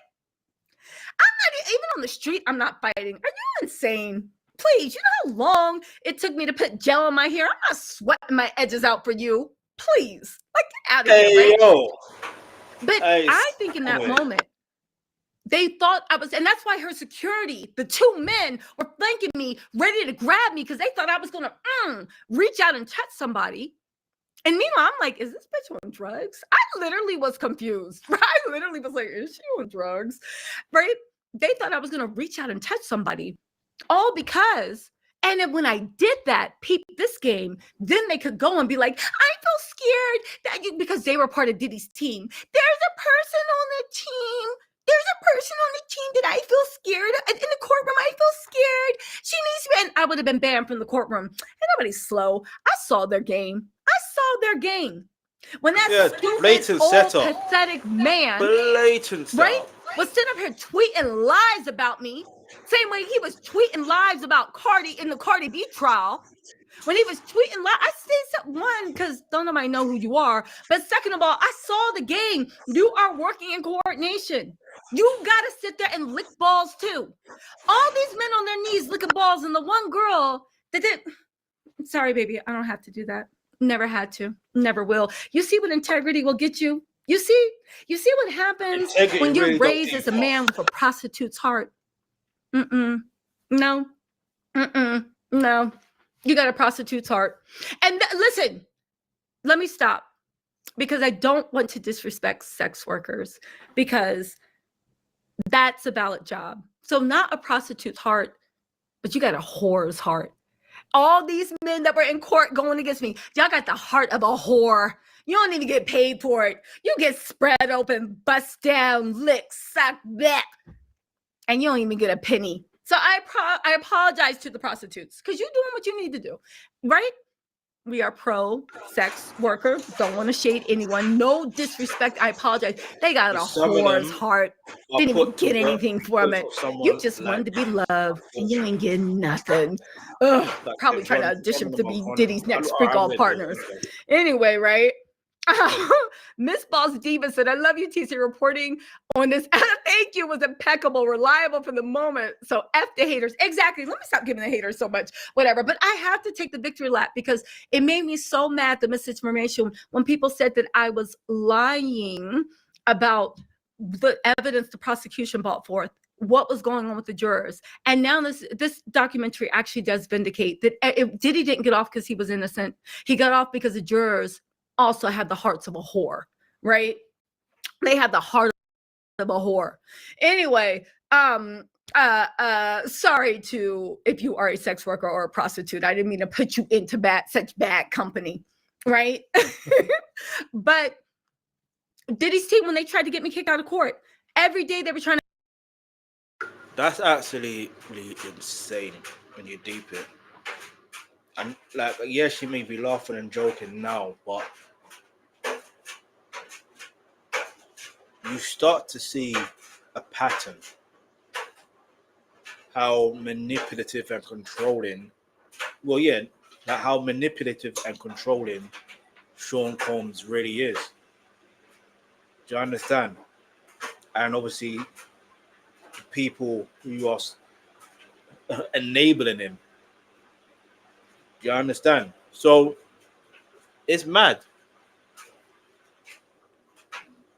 And some people would have fell for the setup. They would have fell for it. So that's why sometimes in certain situations, ignorance is bliss. But also knowing where you are, your environment, federal court. Now, why the hell are you going to fight? Why are you going to start a fight, let alone? Do you know what I mean? It doesn't make sense. So obviously they had an agenda, but let's keep it moving. Remember when all these people somehow got clips? Diddy's team was watching my lives like their life depended on it. And remember they were putting clips. Tisa docs this person. Tisa docs that person. Tisa ain't docs anybody. And too bad y'all don't even know the law, because y'all don't even know what lie. Like the fact that they made up a lie that I worked for the prosecution, was being fed prosecution, and prosecution was paying for my security. I know you so broke and such an idiot. You can't imagine a man, one, loving and respecting a woman enough, my man or my family, to give them protection. And two, you can't ever imagine having that much money. I'm sorry that doesn't exist in your reality. But the fact that if Diddy's team, if any of that was true, Diddy would have gotten a mistrial. They would have gotten off. The prosecutions literally would have been violating the judge's gag order and their ethics and principles. It's literally against the law. Do you understand how much everything would have?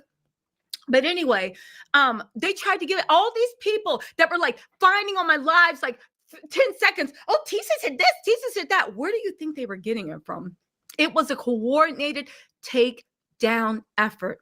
And I remember the same PR person that tried to fight me, and the other PR person from LA that flew in, because the PR person that was on the ground was doing a horrible fucking job, right?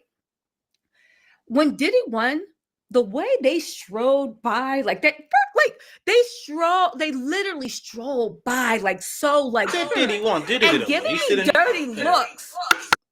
But you know what I will say, when Diddy was sentenced, those bitches was looking at the ground. They was looking like it was a funeral. They were looking sad. I mean, I wasn't treating it like a football game. But if we are going to do that, I bet those smiles turned upside down. Ink Pixie said, you and BJ got straight up assaulted out there. The ish was scary. It was, and it was so disappointing that so many men were like, oh my God, she's pitting 20 on 10. Why would she do that? Blah, blah, blah, blah, blah, blah, blah. Because it's just sad. It made me realize there is literally a whole thing of men, gay, straight, and women, and the Dusties that really want love for those men, but they wouldn't look at you. You know, the funny thing is, all the women that were trying to gang up on me and pull me down, right? And saying, y'all was sitting there talking to these men that at the end of the day, if I had even winked or smiled at them, they would have ran over like little puppies. They wanted me so bad, like literally they didn't even know how to take it. It turned to hate. And I was just looking like, you guys are so stupid. They are never going to choose you. I will never choose them, but they are never going to choose you. Like, is that like the women that supported them and all the men, gay, straight, and in between, that literally act like it was no big deal. And then that's when I said, you know what? You know, it's like my mom said, you have to forgive. No, she said you have to forgive people. Every time she does that, I just roll my eyes. Okay, right? Whenever she talks about the forgive, she's like, you have to forgive people because when people react to you, when they don't know you, I know they saw me every day, but they didn't know me because I was polite to everyone, really nice. You know me, I like making new friends. I was actually kikiing with everybody. I like making friends. I like being around people. So that's in, and don't get me wrong, sometimes it has screwed me over, but in the long run, just keeping my heart open to people has never really, I always end up on my feet. So even if I like, you know, and a lot of y'all were warning, oh, watch out for this person, watch out for that person. And I listen, but thank God, by the grace of God, my guardian angels are always with me. And I always wind up on my feet. You know what I'm saying? You know God has got you. It was like, and you just keep over. It was a crazy time. And it was weird because it was like a cyclone. Every day was like war going in there. The psychological, when they started linking up, when people thought that Diddy was going to win, so they start getting on Diddy's team, when they were doing this, when they were doing that. There was so much animosity. My mom told me, like, sometimes you have to forgive people. Like, there are really people in this world that, for whatever reason, they think there's not enough. They think that if I win, they lose. Or if they win, I lose. And the world's not like that. You can win and I can win. You can lose and I can win. I can lose and you can. Like, it doesn't matter. It's not like you're not handing over the same like whack-a-mole. There's enough for everybody. And like, it was just sad. Like, my mom was like, you just got to forgive these people. Like, this is the vibration they're on. To them, like it Diddy almost needs to make sense. Because if Diddy doesn't make sense, then what does that say of their lives? So, yeah, my mom was right about that. It's like, you got to like not forgive people because like we never had any real conversations and I never showed them anything in my actions besides smiling. So like, you just have to understand where people are coming from. You know, you just have to understand where people are coming from. You know, shout out to BJ Investigates. She stood on the truth. Her and her husband. Shout out to BJ Investigates and her husband. You know, her husband, when I was filming on the very last day, he came over to me and he was like, Tisa, there's men over there looking for you. And I was like, huh? Because I was in the middle of like going live and stuff. And my security like was like this. And he's like, no. I was like, no, I know. I'm like, what's going on? He's like, there are men. And I'm like, what? And he's like, no. And I was like, oh, no, that's cool. And he's like, no, they want to hurt you. They want to, like, he's like, he literally was like, I'm scared for you. Like, they want to hurt you. Please be safe. Like, but like, he was genuinely worried. And when he saw all those men screaming, where's Tisa? Where's Tisa? And you can't see it on film, but there was a mob of people coming, men. And there were people with their cell phones out keying because they thought they was going to see me get my ass beat, right? And BJ Investigates' husband, or, you know, what was, going on. But BJ's investigator's husband was like, yo, like he let me brace for the thing, because like, even though I had no idea the hate that was coming, because he'd even put that out there, he literally let me brace for what was coming. And BJ did too. So thank you so much, BJ, and her lovely husband. I don't want to call him Mr. BJ, but because I don't know how to say BJ's last name, but Mr. J. Thank you so much. So anyway, let's get back into the shocking things that happened in the Diddy in the Netflix documentary, The Reckoning. Okay, so this isn't going to ruin it for you. It almost felt like a trial. You guys do need to know this, right? Let's see. Oh, so. Okay, so how did the filmmakers end up with the hotel footage of Diddy the days before his arrest? Okay. So Alexandria, Stapleton, and Vanessa both say it came to us. We obtained the footage legally and have necessary rights. One thing about Sean Combs is that he's always filming himself, and it's been an obsession throughout the decades. Okay, so a little inside tea. This is what my sources are saying that it happened. Okay, Diddy don't like to pay anybody. All right, and this is just what I'm hearing. Diddy don't like to pay anybody. Same way Little Rod literally got Diddy's house raided pretty much because Diddy didn't want to give him like what, 30,000. Apparently Diddy thought he was going to beat these charges, and he thought he was going to one up 50 because 50 Cent said he was making a doc. Diddy was like, went to Netflix and a bunch of like, yo, I'm going to make my own doc too. That's when he thought he was getting off. So he had done all this footage because he was going to use it as a victory lap and to show all the people that tried to take him down, right? I'm still here. Shout out to Tisha Campbell, right? That's what he was going to do. However, when Diddy got arrested and when he was... Wait, that's Tisa Campbell? Wait, hold on. Tonight bail. And when he finally saw that this was some shit, because he thought the lawyers were going to get the charges thrown out. Don't forget, he was allegedly in Harlem paying off witnesses, making sure people got quiet, sure everybody that could have said something about him was comfortable, right? That's when he realized, yo, this shit is serious. And the people that got the footage, instead of paying the people for the work, Diddy was like, fuck it, I did you a favor, right? This was Streets are saying. Diddy was like, I did you a favor. No, like, there's no more doc. What you mean? I would have paid you if the doc got done, but there ain't no more doc. Get out of here. Diddy still thought he was Diddy, that he was running stuff, that people feared him, not respected him, feared him, and he could do anything he wanted to anyone, screw somebody out of a basic year of their life, not pay anything, and he just left them with the footage. And he thought he was so big and bad, he didn't even have them under NDA. He didn't have Little Rod under an NDA either, and Little Rod was filming his whole life at Diddy. Diddy was telling him to film it. Diddy always tried to extract from people for free. He never paid people their worth, ever, right? He always tried to extract, at least this is what I see. Tell me if I'm wrong. And Netflix knew that he was going to do a doc or people. I mean, she ain't lying. But, well, it's mad because, not even mad. This is the thing. Some get complacent. Not even some. They get complacent. All right, let's put some. Diddy clearly got complacent, which is good. Yeah. He got complacent to the point where he literally thought that he's going to walk free. So there's literally no... So you're telling me he literally doesn't have a case? No NDA, no license. I need to find out more in regards to footage rights. So if a photographer or a videographer is filming, right?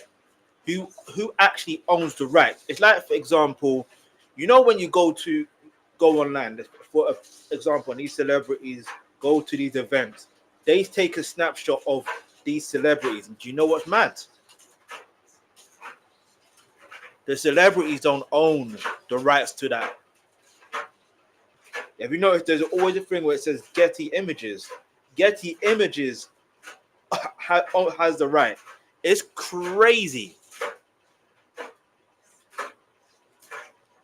So when you think of it from that angle, Diddy didn't own the rights to the footage of him being filmed. Even if it, yeah, he didn't own the rights. But 50 did post a video of Roger Bond explaining how the footage was obtained. I mean, he said never going to reveal as a journalist never reveals their sources or whatever he said. But like, the cat's out of the bag now, isn't it? But let's go.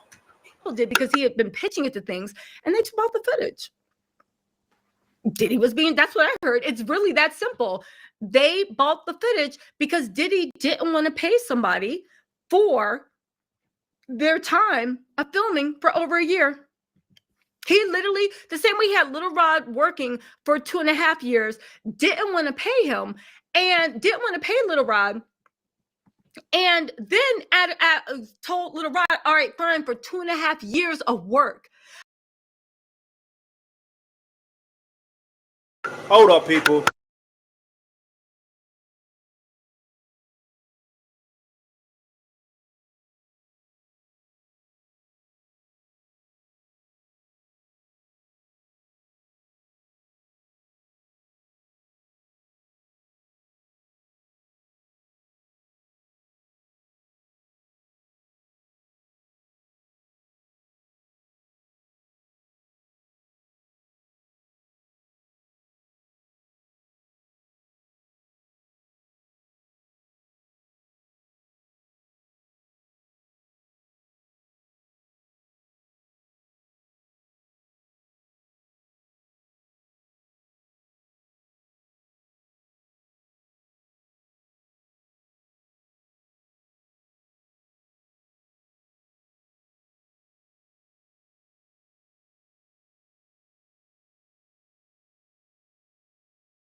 All right, let's continue. I'll give you $29,000.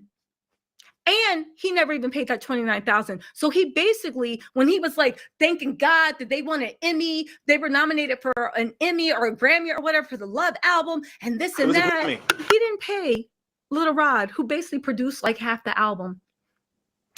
Yeah, it was a lot. It was a lot. It was a lot. So if you're wondering where it is, they want to make it seem like, oh my God. Oh, I will say one thing. Diddy, The Reckoning is #1 in America. It's expected to have 900 million views. Please go watch it. Like when I say you think you know, but the way they lay it out. And again, they don't shove it down your throat. They lead you to lead your own conclusion. I'm telling you the conclusion I got out of it. That's how documentary should be done. But the whole point of the matter is not painting a narrative. There might be a part 2 or a part 3. They might branch off. They might, because again, and Diddy got that Shreveport, Louisiana, so you know what it is, right? Anyway, Diddy was, sorry, 50 was alluding to it. So hey, important one. Let's get into this. Oh, Stuart, what are those journal entries we see throughout the documentary? Hey, among the exclusive material shown in the documentary, the co-founder of Bad Boy, Kirk Burroughs, we're gonna do a little deep dive on him. I'm hoping we can get him on the channel. Hopefully. Who took handwritten notes while on the job and managing Bad Boy. Speaking of hopefully getting on, hopefully she wants to get Kirk Burroughs on the channel. I will react to Natania Rubens because Tisa Tells also interviewed Natania Rubens on her channel. So yeah, when the time comes, get me. Make sure you hit the subscribe button, turn on your post notifications. So when the time does come, you'll be able to watch my reaction there and then. All right, so let's keep moving. Let's go. Financial and managing, as Burroughs alleges, financial aspects of Sean's personal life and all that came with it. They had handwritten receipts from over 25 years ago. Yo, got him. That's the thing with Diddy, why they say, I believe, why they called it The Reckoning, which was a great name, because at the end of the day, everything that Diddy has done, everything he did to everyone, it finally came to pass. Every person he had screwed over, from Kirk Burroughs down, finally it came to pass. And there was someone with a ledger, Alexandria and Vanessa and 50, of course, stood there. They stood there like they were Michael and Gabriel guarding the gates of heaven, letting no man, literally, the eye, a camel in the eye of the needle. Diddy? Okay, so there's more. Hold on. Some people ask, why weren't some of the most famous artists and celebrities from Diddy's orbit in the documentary? Good question.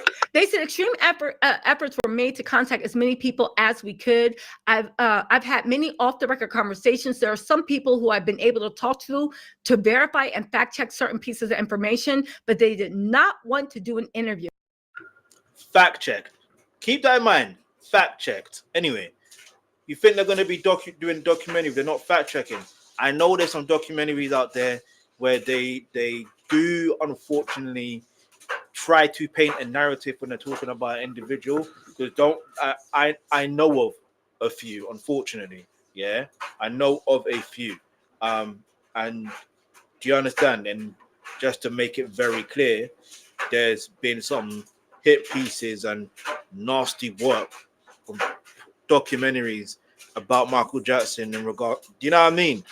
But it's all false. Do you understand?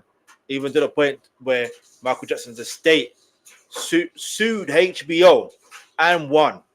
By the way, the case anyway, I won't go too deep into it. Maybe that could be done for another day, for another subject. But the point I'm trying to make is I do understand that there are some people that do make documentaries and have their own narrative, and they don't really do fact checking, they don't really research properly.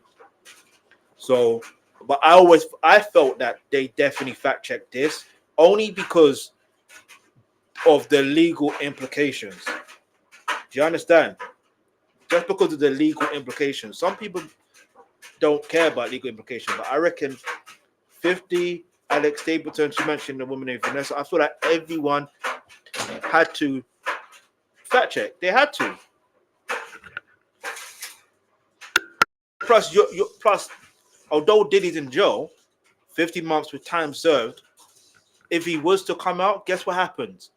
He could sue with Michael Jackson. Unfortunately, yes, his estate is able to sue HBO, but at the same time, I don't know, it's mad.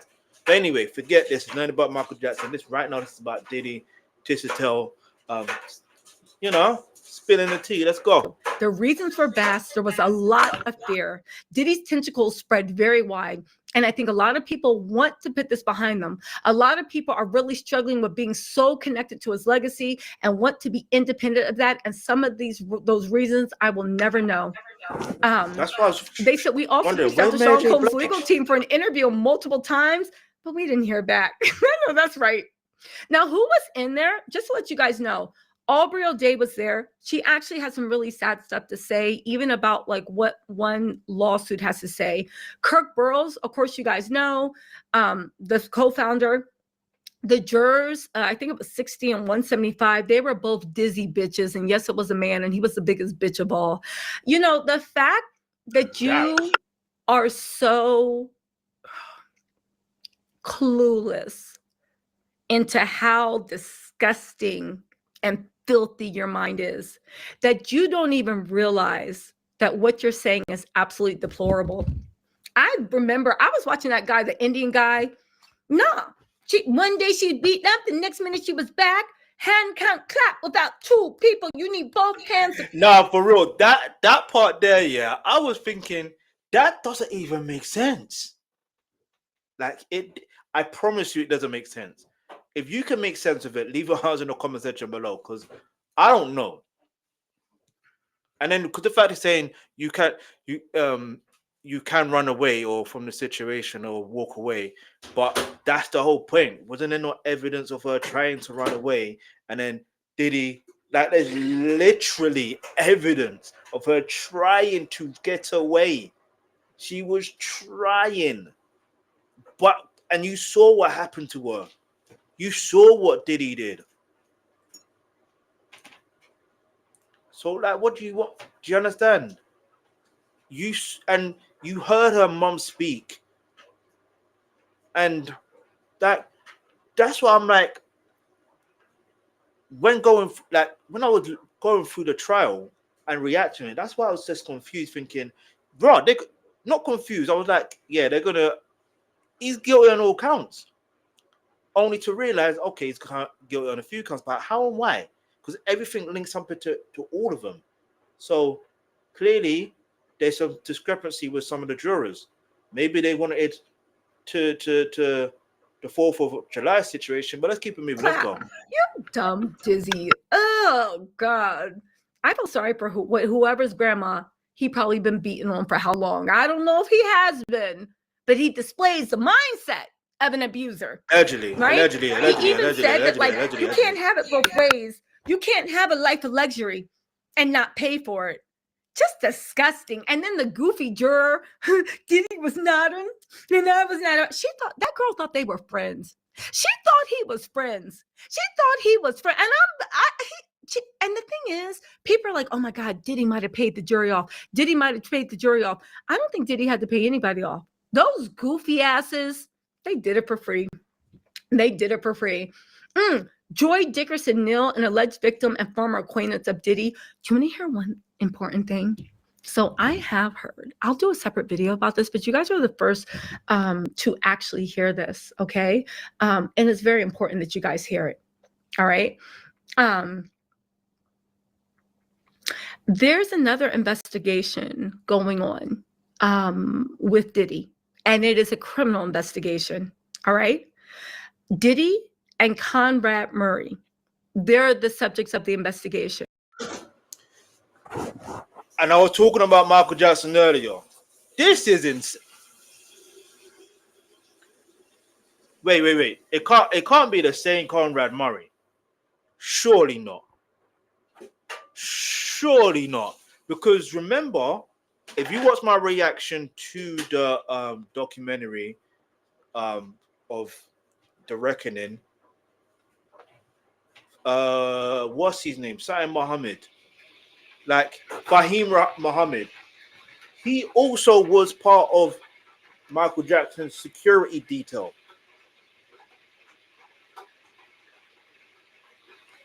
This is getting super spooky. This is what my sources are telling me. And it's from one of the women who claimed to have been raped in the Diddy, The Reckoning. There is some sort of investigation. It might even be I wouldn't know, but there's some form of investigation going on. Oh, we'll leave it at that. I'll do a video about that with more information, but I do believe that there may be more charges coming for Diddy. And if there's not, then, I mean, we're going to really see if he's God's favorite. You know what I'm saying? We are to see. Let me jump into these super chats. Oh my gosh. Seymour. Woo! Seymour 8300. Thank you so much for that generous. Seymour 8300. Thank you so much for that generous super chat. Oh my God. Thank you. Thank you. Also, Noise Like said, please keep going. Diddy is totally guilty.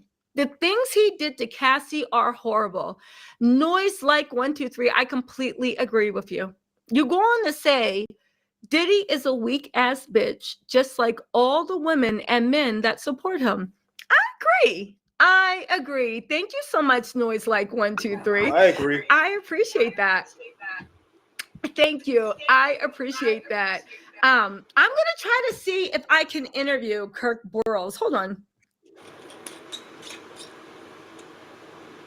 This is my parents.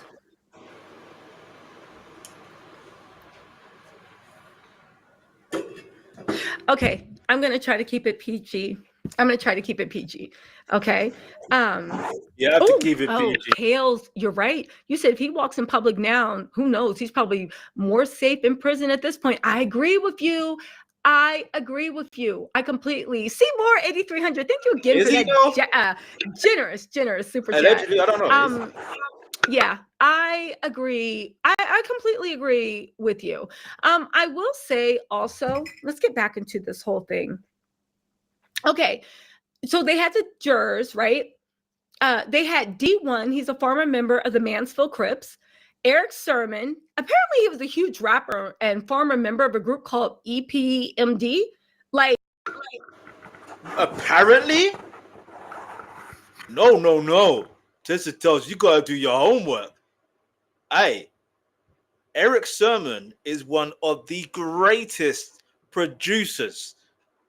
Like, listen, he helped shift the he, even though he was more left the 80s, but he kind of helped shift that sound into, I don't know how to explain it, that East Coast sound. I don't know how to explain it. You just know when it's an East Coast sound. You understand?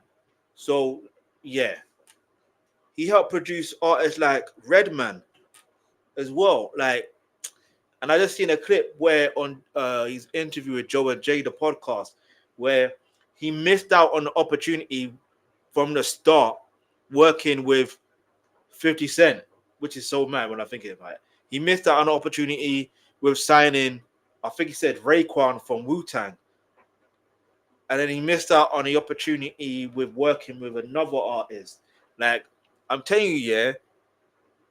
No, Nas. It was Nas, I believe it was. So in the early stages of their careers, like I'm telling you, like Eric Sermon, yeah, the Green Eye Bandit. Do you know what I'm saying? Hey, listen, I'm telling you, this guy is too. Hey, listen. If you know, you know. But anyway, some people are into hip hop like that. You know what I mean? To do a thorough investigation and to realize, oh, raw, this is why this sounds like this. You know what I'm saying? But anyway, let's go. around the, like, he's like rap royalty, I guess, like around like the whole Yeah, he is. Who's that guy? Big Daddy Ken, something like that. And then like Big Daddy Kane should take it off. I reminisce. Do you guys know who that is?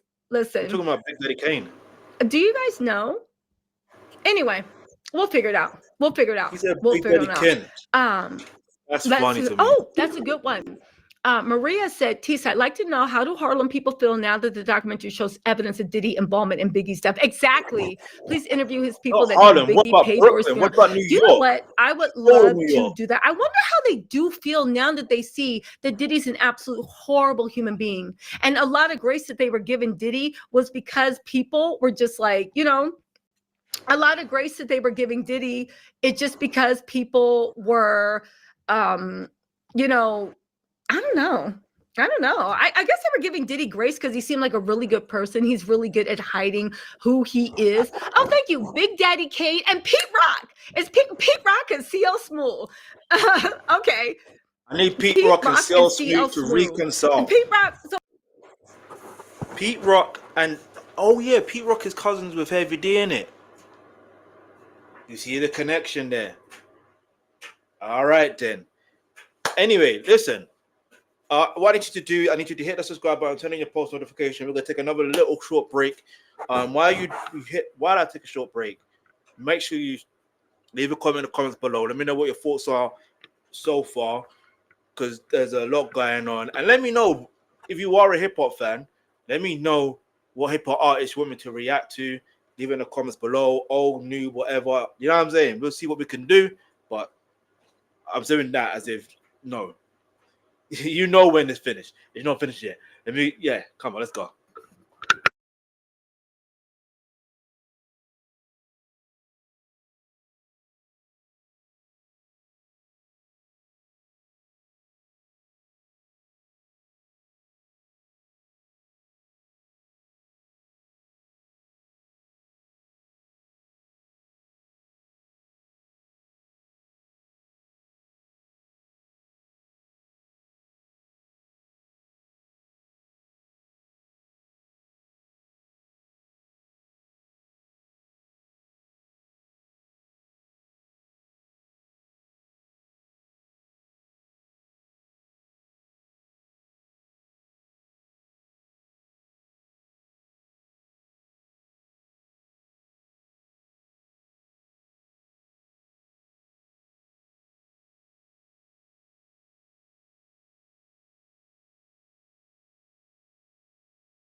All right, back. Let's keep it moving. All right, let's go. Oh, Big Daddy Kane's the people that sings I reminisce for a spell, or should I say way back 25 to keep it on track. I heard that on whatchamacallit. It's trending on TikTok. All right. Oh, exactly. You mean Mount Vernon. Diddy from Mount Vernon. Okay. Listen. Somebody said everybody knows that this girl is getting paid by TMZ to defame Diddy.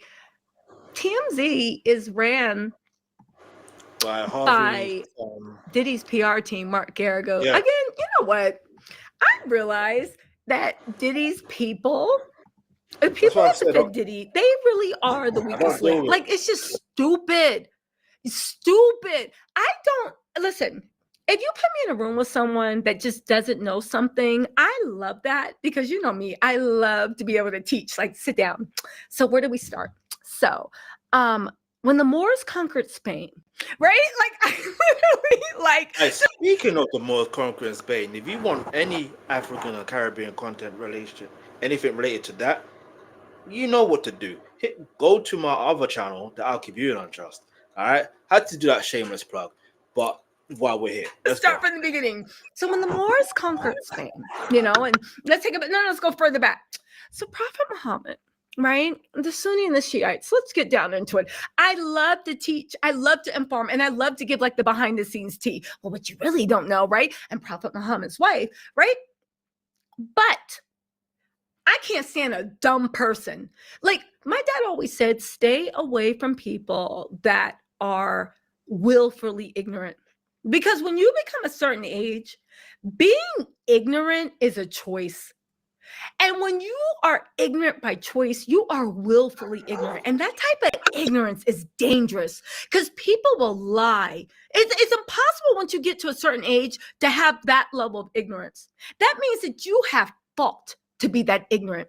You have lied to be, you will still kill to stay that ignorant. That type of ignorance is a choice. That's why when somebody, an old fool, stay away from them. They have fought their whole lives to stay that ignorant. It's actually very scary.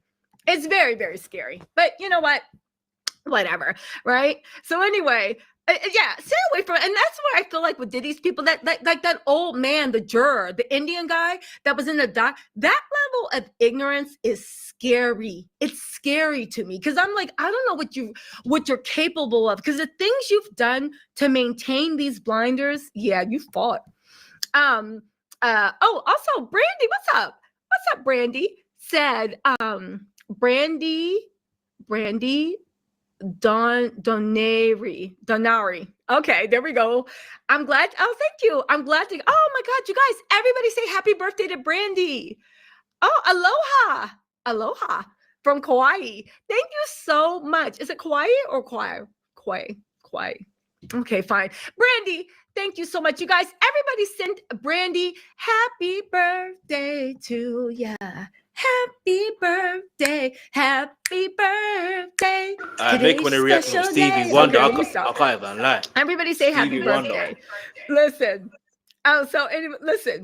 So in any case, also they had William Lassane in the documentary.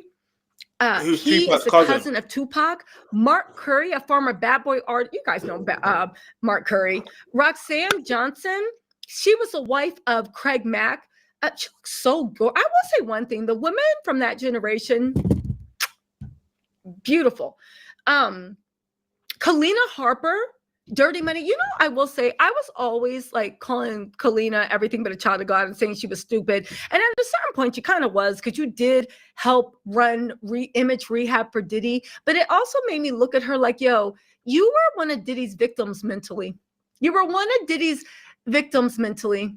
And I hate that for you. I hate that you had such little love for yourself that a man that was a billionaire, you were a friend and he made so much money off of you. You asked him to help $5,000 to help keep your kids that you pay back. And he told you no.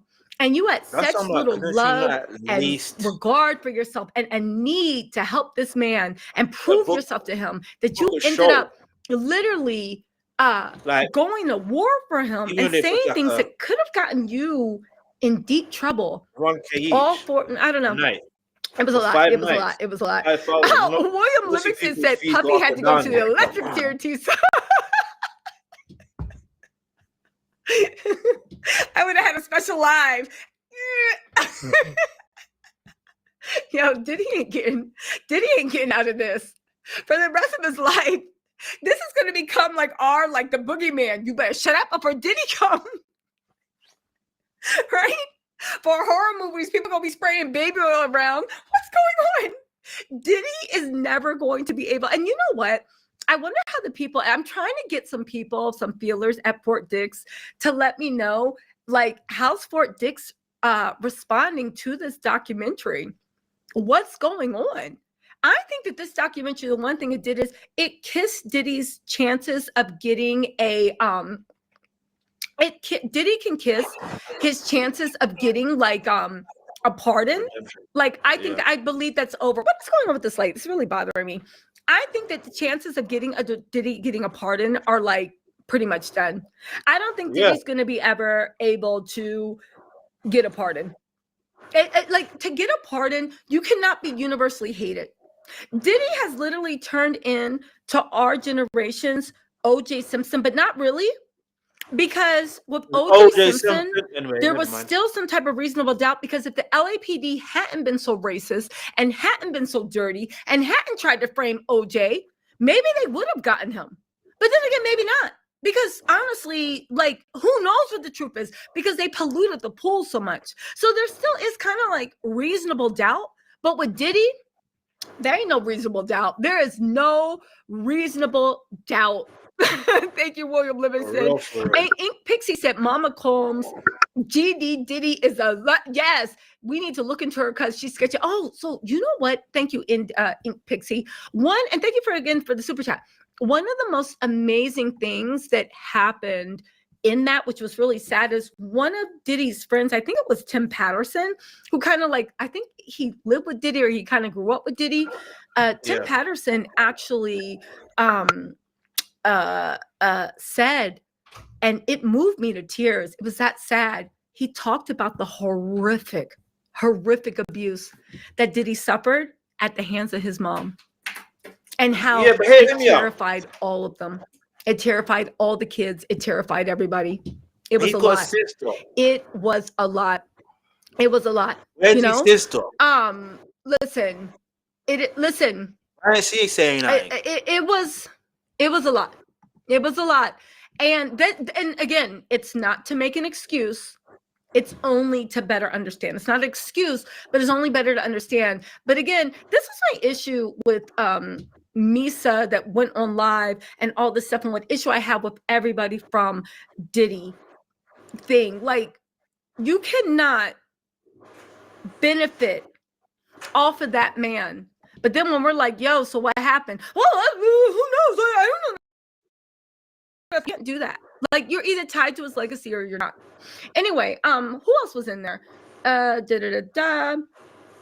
Brooklyn Babs was there from Making of the Band. She looks so good. You know what? Let me say something about Brooklyn Babs.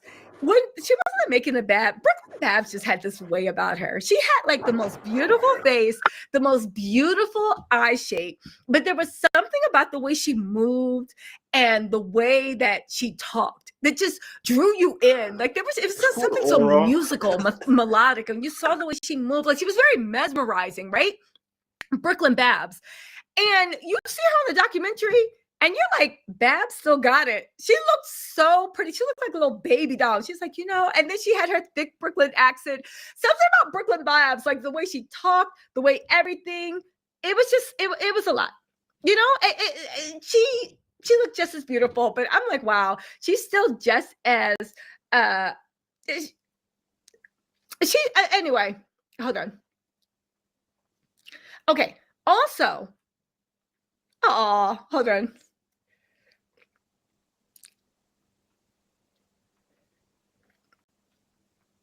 Okay. Also, they had Clayton Howard on. He's a former sex worker allegedly employed by Diddy.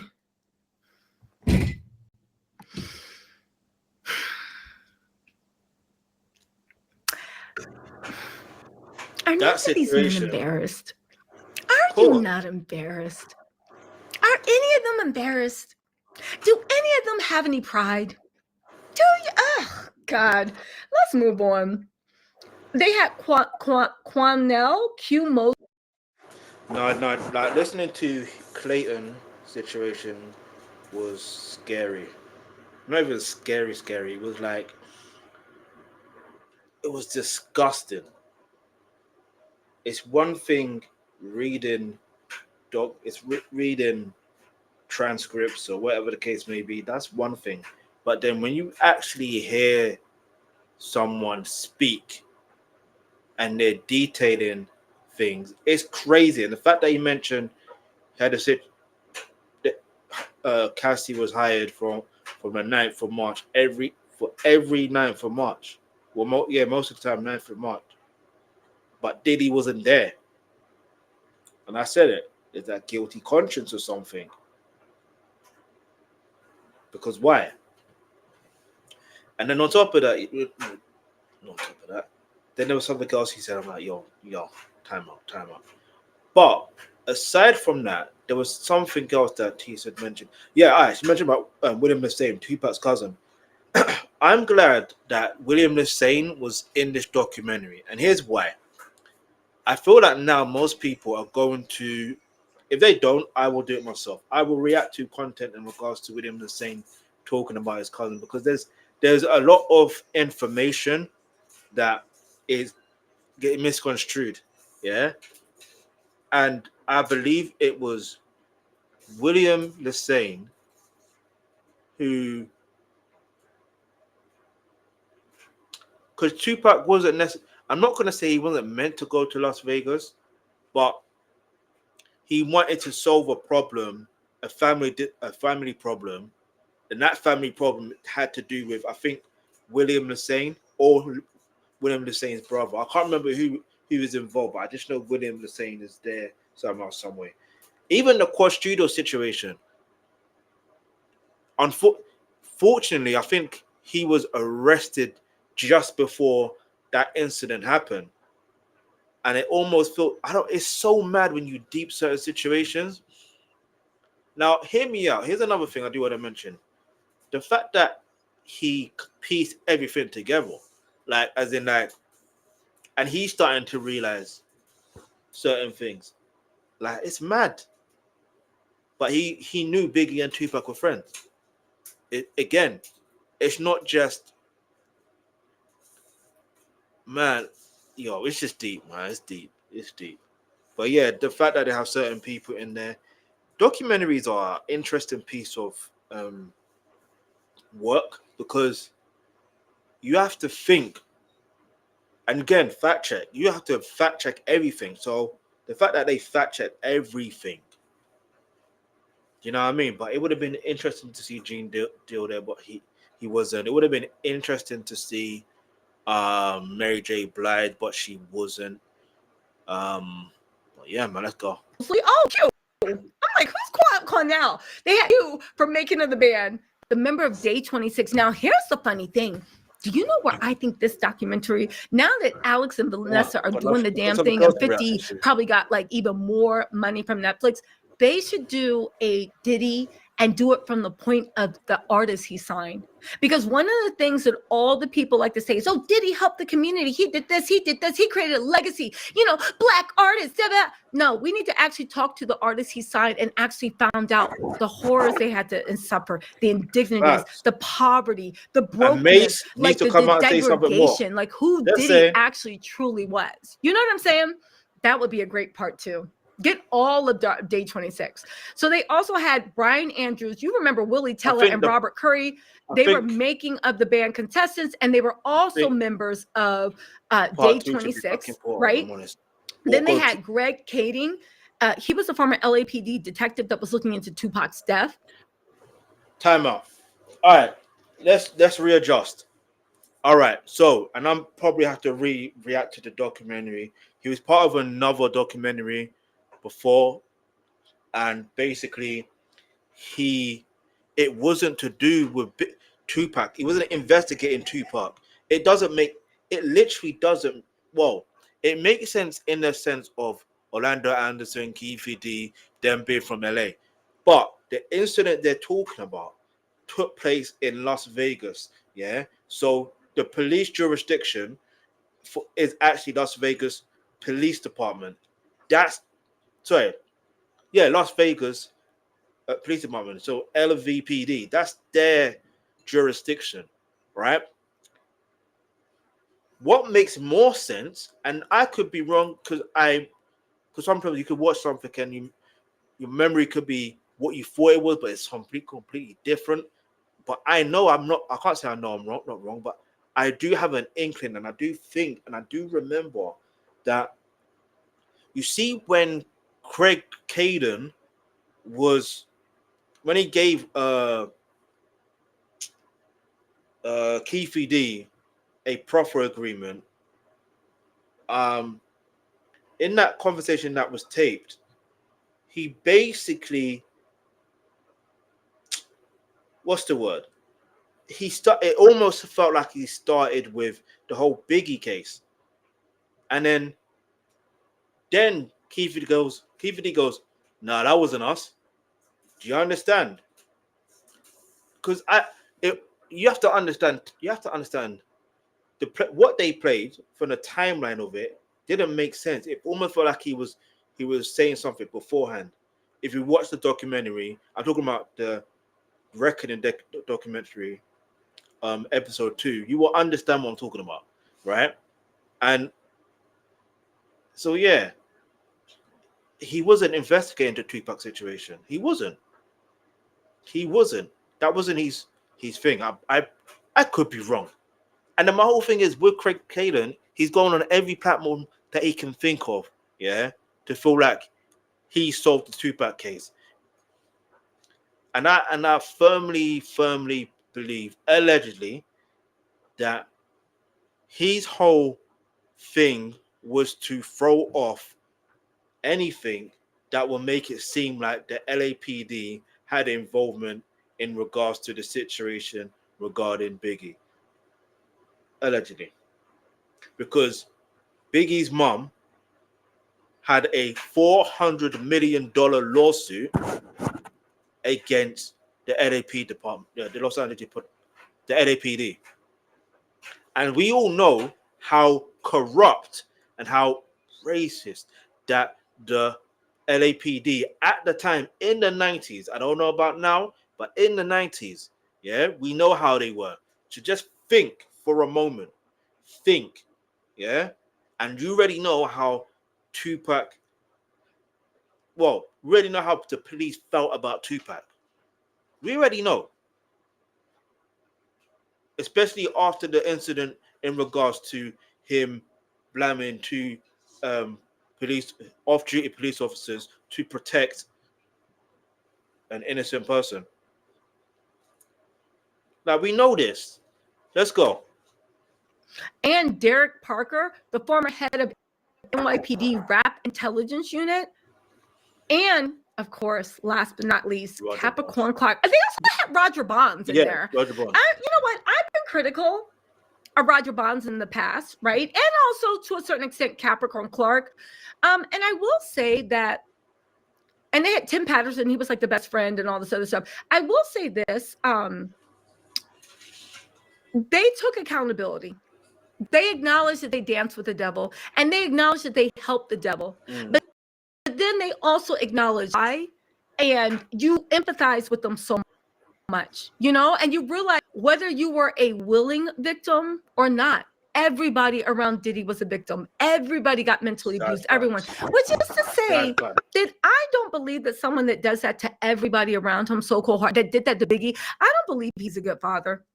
I don't believe for a second that abuse didn't seep in to every woman and anybody that went against him, whether I was man, woman, child, dog. I just don't believe it. You can't tell me.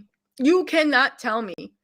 You can't tell me. Oh, also, so there is, so they also talk about in the first episode, I think that's when they talk about the tragic stampede at City College, and they even have footage of Diddy walking around as there are like dead bodies around and people are injured.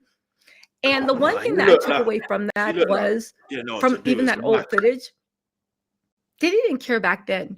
You could tell that was like, damn, like it's like he wasn't upset from like the loss and the hurt. He would be like, oh no, what am I gonna do? And then they told the story that I think it was Tim Patterson, no, or maybe it was Kirk Burroughs. One of them was telling the story of Diddy was in like, damn, what am I going to do? Not caring about the loss of death or anything, but like, yo, what am I going to do? This is my first big event. I put a lot of money in it. Like, you know, this is before they even know whether he would get charges because the promoter did pack the place. And when it was time for like the stampede, they shut the doors, and that's how a lot of people got stampeded. Anyway, apparently Janice Combs was like, like, what are you doing? Like, you know, you did all this and blah, blah, blah, blah, blah. And Diddy literally slapped the shit out of his mom and called her a B. Again, Diddy slapped the mess out of his mom and called her a B. Come on, man. No, when that happened, I said, I just know that if I had slapped the mess out of my mom and called her a B, and people witnessed it, y'all would literally see me, literally, on a commercial, R.I.P., in the arms of an angel, far away. The last thing I would have remembered seeing would be my face making contact with the wall. That would have been the last thing. My face is making contact with a wall. This man called his mama a B, slapped a mess, and people were watching. I said, and where was his sister at the time? If that had happened and it was one of my friends, first of all, I would have been like, yo, what? Don't talk to your mom like that.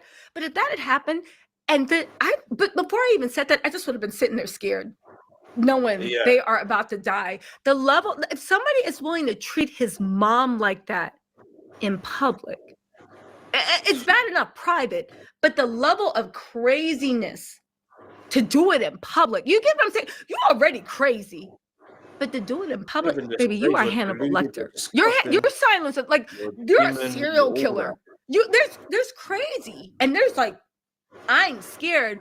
I would have been scared that like the last thing I would have saw was my face hitting the wall before I slid down. Literally, there would have been an RIP. People would have been putting teddy bears and flowers on YouTube's doorstep. RIP Tisa, she ain't deserve it. You see what I'm saying? Yeah. So anyway, okay. And it was also Uptown Records, all this other stuff. They also talked about, and then they talked about the rivalry between Diddy and Tupac, the way Tupac, oh, you know what's a funny thing, right? For a Public Enemy #1 said, oh, what was more challenging, covering the Diddy trial or covering Love and Marriage Huntsville? I'll be honest with you. I love Love and Marriage Huntsville. Remember Melanie Shari? She's no longer Holt, F. Martell's last name. Because I always thought Martell was a little narcissist, and I felt so bad for Melody that like everybody was covering for him. But I love covering Love and Marriage Huntsville, and I loved Melody. She was a great person, and Martell, he will pay for his sins. Toya KP said, "Where was Gene Deal? I was looking forward to hearing from him." I was too. Exactly. Where was he? 100% being that too, but he wasn't. But if you guys want to hear more about Gene Deal, I did an interview with them. But Gene Deal wasn't in the doc for whatever reason. Maybe they didn't pay him. Maybe he didn't sign off. Maybe he's going to be in part 2. But Gene Deal wasn't in the doc. I was disappointed about that. But Gene Deal's never been sued. And I 100% believe that Gene Deal is, I 100% believe that Gene Deal's an actual, factual, very honest person and a man of integrity too. You know, I got nothing but good things to say about Uncle Gene. He's had my back even before he had my back. Like, this man, he walks it like he talks it. He is like, again, they don't make him like they used to, right? He is a real one. He is a real one. He needs to start a class on how men can be men, right? There is more footage, Belinda. There's a lot more footage. There's a lot more footage. Also, damn. Truth from Treachery said, talk to the students he gave scholarship to. Did he actually? Well, let me just say this, right? I do not believe, based on court documents, letter to the judge, or anything Diddy listed, that he ever gave any scholarships to any students. I think he talked about it. Let's not forget that Howard cut ties with Diddy. Howard cut ties with Diddy after Diddy promised like millions, and he never gave them a penny. Remember what he promised at the BET? He never gave them a penny. Howard cut ties. Diddy always said he was doing shit for the community. He never did anything for the community. Because if he did, he would have bragged about it. And he didn't. He did. It's like he lied about giving those 1,000 inmates in jail Thanksgiving dinner. Right? He's just a liar. And for so long, he's been able to get away with it. Right? Again, don't get me wrong. For some reason, every time Diddy opened his mouth and every time he said something, I could just see straight through it. Don't ask me why. But I could just see straight through it. Like, are you kidding me? And I would be like, is somebody falling for this? And they'd be like, wait, y'all fell for this? I could always just see through his shit. You ever see through someone and you don't know why, but every time they open their mouth, you're like, shut up, liar. I could see through Diddy. And I'm so glad that a lot of people could. But I think because like he fooled the masses, now that this documentary's out, he can't fool anybody anymore. And I think it was so easy to get away with those lies because he was an expert at running interference, running this, running that. And now that all eyes are on him, he can't hide from who he is, you know? No drugs to take, no narcotics. Yeah. No alcohol, you guys have to see episode 2 when they get into the Biggie and Tupac stuff. I agree. People need to watch that. Keith D's trial got pushed back to 2026. I wonder if they're finally going to get Diddy. But then again, I think Keith D is still affiliated. And I don't think the Crips went that out. Right? If they did. Or maybe they don't care. Maybe it's time to cut Diddy close. Oh, also, right? There was they also went in. So remember how Diddy tried to make Diddy's team and lawyers tried to make Little Rod look like he was crazy? We're in Little Rod's lawsuit. And before we get into the whole Little Rod situation, do you know what's like that Tupac situation? All right, the Keith D trial, and if you watch my reaction to Sean Combs' trial, the Diddy's trial, yeah. I literally was telling you guys, his name has been mentioned 77 times. Sean Combs' name, Diddy's name, has been mentioned 77 times. Yeah. And I said, even if, and this was even after the sentencing as well, even the sentencing, I was saying, it doesn't even matter him having 50 months, because the reality is, if they can, and I do believe there's a lawyer investigating, and they're looking into Tupac's assassination. Yeah, if I can't remember who's doing it, but I'm pretty sure if they're doing that, think properly. Yeah? Like, can you imagine? Like, they needed him to be sitting in jail so they can get him on trial to speak. And I could be wrong, but I could also be right. I don't want to be the person who be like, oh, I told you so, when if it happens. If it happens, it happens. If it doesn't, it doesn't. But the reality is, his name has been tied to the situation, unfortunately. Yeah. But I'm also going to say fortunately, because in the future, you just never know. All right. You just never know. However, it's all allegedly, but it's not looking good, bruv. I'm not going to say it's not looking good like that. No, because you're not, bruv. It's just not looking good. It's just not looking good. Your name's been mentioned 77 times. 77 times. You can deny it all you want. Yeah. And if they can prove, if they can find evidence of the money, if they can find evidence of a particular phone call, do you know what I mean? If they can, if Nextel as well Because it's not just Diddy that's also involved. There's a lot of other people. Now I can say this because Suge Knight has said it. Like, he also believed that Reggie Wright Jr. is involved. He also believes Snoop Dogg is involved. Yes, the same Snoop Dogg.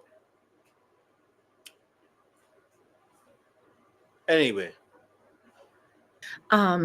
He detailed a scene where he was in the bath. He was, making beats, and he heard gunshots, and he went to the bathroom. No, he was sleeping. He was making beats, this and that, and he saw Justin and Diddy go into the bathroom with this man, and he said he heard gunshots, and when he came out, it was only Justin and Diddy, and he said that, like, he went to the bathroom, there was blood everywhere, this guy had been shot, he don't know what the guy's name was, just called him G, and he had to run and get help and all that stuff. I remember they called him a liar, and they were like, oh, please, the police report says this and this, and it was gang violence. And Little Rod actually outlined, I remember in the live, I outlined it, and I did a little research too, that Chalice recording studios, because of what happens in the recording studios, people getting robbed, whatever, they have like Fort Knox security. So you go up and there is a intercom with an intercom and bulletproof glass. And you have to say who you're there for and what recording session it is. And then they call back to the recording session because there's multiple recording booths and they buzz you in. But once you buzz in, you're not into the recording area. Once you buzz in, you're now in like a holding area. Bulletproof on both sides, locks and everything. And on one side, bulletproof glass, there's a receptionist, right? Behind bulletproof glass. And there's another doorway you have to enter. And you have to tell her again, your name, what session you're there for, and show ID and all this other stuff. I think show ID and all this other stuff. She then calls back for, is it okay to let you in? They have to be verified. And then you're buzzed in. Once you're buzzed in, okay, I think either somebody comes to get you. Yeah, somebody comes because there's like a security desk or something. You have to go past that. And then as you walk in, there's like a long hallway and there's all these recording studios, right? And there's a long hallway that kind of goes to an L. And once you get to that L, there's a kitchen, kind of lounge, sleeping area, kind of communal area. And then there's a bathroom all the way in the back. You cannot get into Chalice Studios. You can't just walk in. Diddy's team and the LAPD and all the things tried to say that it happened 3 blocks from there. The guy ran all the way to Chalice Recording Studios, came in, found the bathroom and bled out. But that would be impossible because there would be a trail of blood and there would be, with the video surveillance and the intercom, you would see all that happening. And they said it was a lie, that never happened. There was a report, but it happened 3 blocks later. Little Rod, remember when he filed his lawsuit against Diddy and he said he had evidence of everything? They actually showed the video inside the bathroom, blood everywhere, tissue everywhere, torn clothes everywhere, blood on Little Rod. They showed the aftermath and they show that what Rod said, that somebody had gotten shot in that bathroom, actually happened. And this is after Diddy's team lied to us and said, oh, he made it all up. He doesn't have any proof. He had 100% proof. And he said when it happened so when they called the ambulance, he had to run out. He's like, what are y'all doing? He's over here. He's over here. The ambulance pulled up in front of Chalice, brought the guy out. He got him in. He said they don't know if he's alive or dead. They just know he went on the ambulance and that was it, right? And they never heard of him again. Diddy, and he said Diddy and Justin literally told everybody, Justin does not come off good in this, literally told everybody, yo, you better not say anything. If anybody asks, this is what you say. So he said it was weird. Everybody's just like, okay. So they said what Diddy and them told. And he said after that, Diddy and Justin were just joking around, laughing like nothing ever happened. Nothing ever happened. And the next day they told everybody, you better keep your mouth shut. Don't say anything. And that's what happened. And he said when that happened, he was scared because if somebody can shoot somebody in broad daylight pretty much and walk away from the LAPD, just comes and like, oh, okay. And that's it. And then you look at a newspaper and they're like, oh, there was a gang related shooting 3 blocks down. And he said he called his security guy and Fahed to handle it, and they never heard of it again. And people wonder why people didn't come forward to testify against Diddy, a man that has that much power that you can literally shoot someone. You can literally shoot someone and get away with it. And your son did it too. Ink Pixie said, narcissists never ever do anything for other people. They only do things that make them look good. If other people benefit, that's an afterthought. Yo, if other people benefit, that is an afterthought. But I will say this, though. I think Diddy was like even on some more crazier shit, because if other people benefited, he would go out of their way to take the benefit back. He would go out the way to take the benefit back. That's how evil he was. Diddy was so evil. Even other narcissists were like, oh my God, like, why can't they? Like, he was so evil. I think he made other narcissists clutch their like, what? Really? I think that's how evil Diddy was. It was, listen, the fall of Diddy was really, really I'm gonna try to see if I can get Kirk Burrows on. The funny thing is, Diddy and his whole team, they went out of their way to literally, and the whole, you gotta support black men. You know who supported black men? You know who had black men's back? Me. That's who. When Little Rob was there, and everybody was trying to, I stood the good fight. I stood 10 times over. You know, Tyrone Blackburn, the lawyer that Diddy's team tried to act like he was literally racist. Yeah, it's an honor to practice law, and talking down to him because he was a young black lawyer. You know who stood? Me. That's who. It's kind of like Diddy has oppressed so many black people. He's tried to ruin so many black men. Since I know the pick-me's and the dusties, all you'll care about is a black man. He has tried to ruin so many black men's careers. He has ruined so many black men's lives. He's ruined so many people's lives, right? And the fact that people still want to rally around and throw the black community flag over Diddy being Captain Save-A-Ho. What did Diddy ever do for the black community except for steal from us, take advantage of us, rape us, rob us? What did Diddy ever do? What did he ever do? Trust me, he's a colonizer. Now, of course, it is alleged. Based off the testimony, that's my definition of great. But, what did he ever do for the black community? What did he ever do? Be accused of rape? Be accused of being a degenerate? Being accused of being a pervert?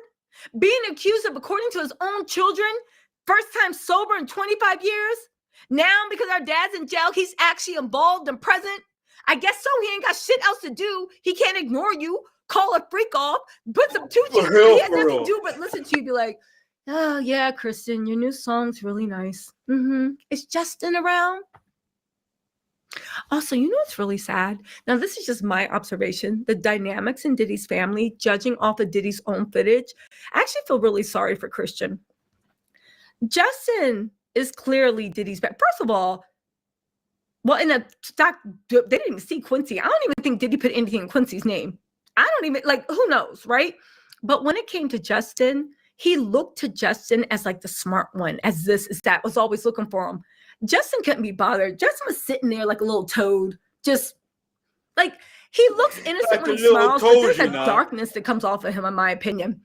Christian was in his face, trying to get his dad's attention, trying to make his dad, I actually feel really sorry for Christian. I don't know him. I'm just sorry from when you just look at body language, he really yearns for his dad's approval. I think that's one of the reasons why he tries to imitate him so much. And I think that's also why during the trial, Justin wasn't making a fool of himself. Christian was making a fool of himself, trying to prove to his dad how much he loved him. I actually ended up feeling really, really sorry for Christian. I don't feel sorry for him. Really, really sorry for him, just based off of that body language alone. Hey, what's up, YM Droid? YM Droid said, still in episode 2 with the Pac Big connection, but I knew from the start your coverage, you had the correct take. Yo, that Pac and 16 months, YM Droid, I appreciate you. We family at this point.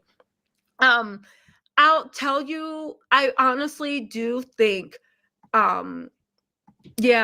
there's so much mess. You have to watch the documentary. And the thing is with the doc, I binge watched it all the way through. I know what y'all said. And here's the thing.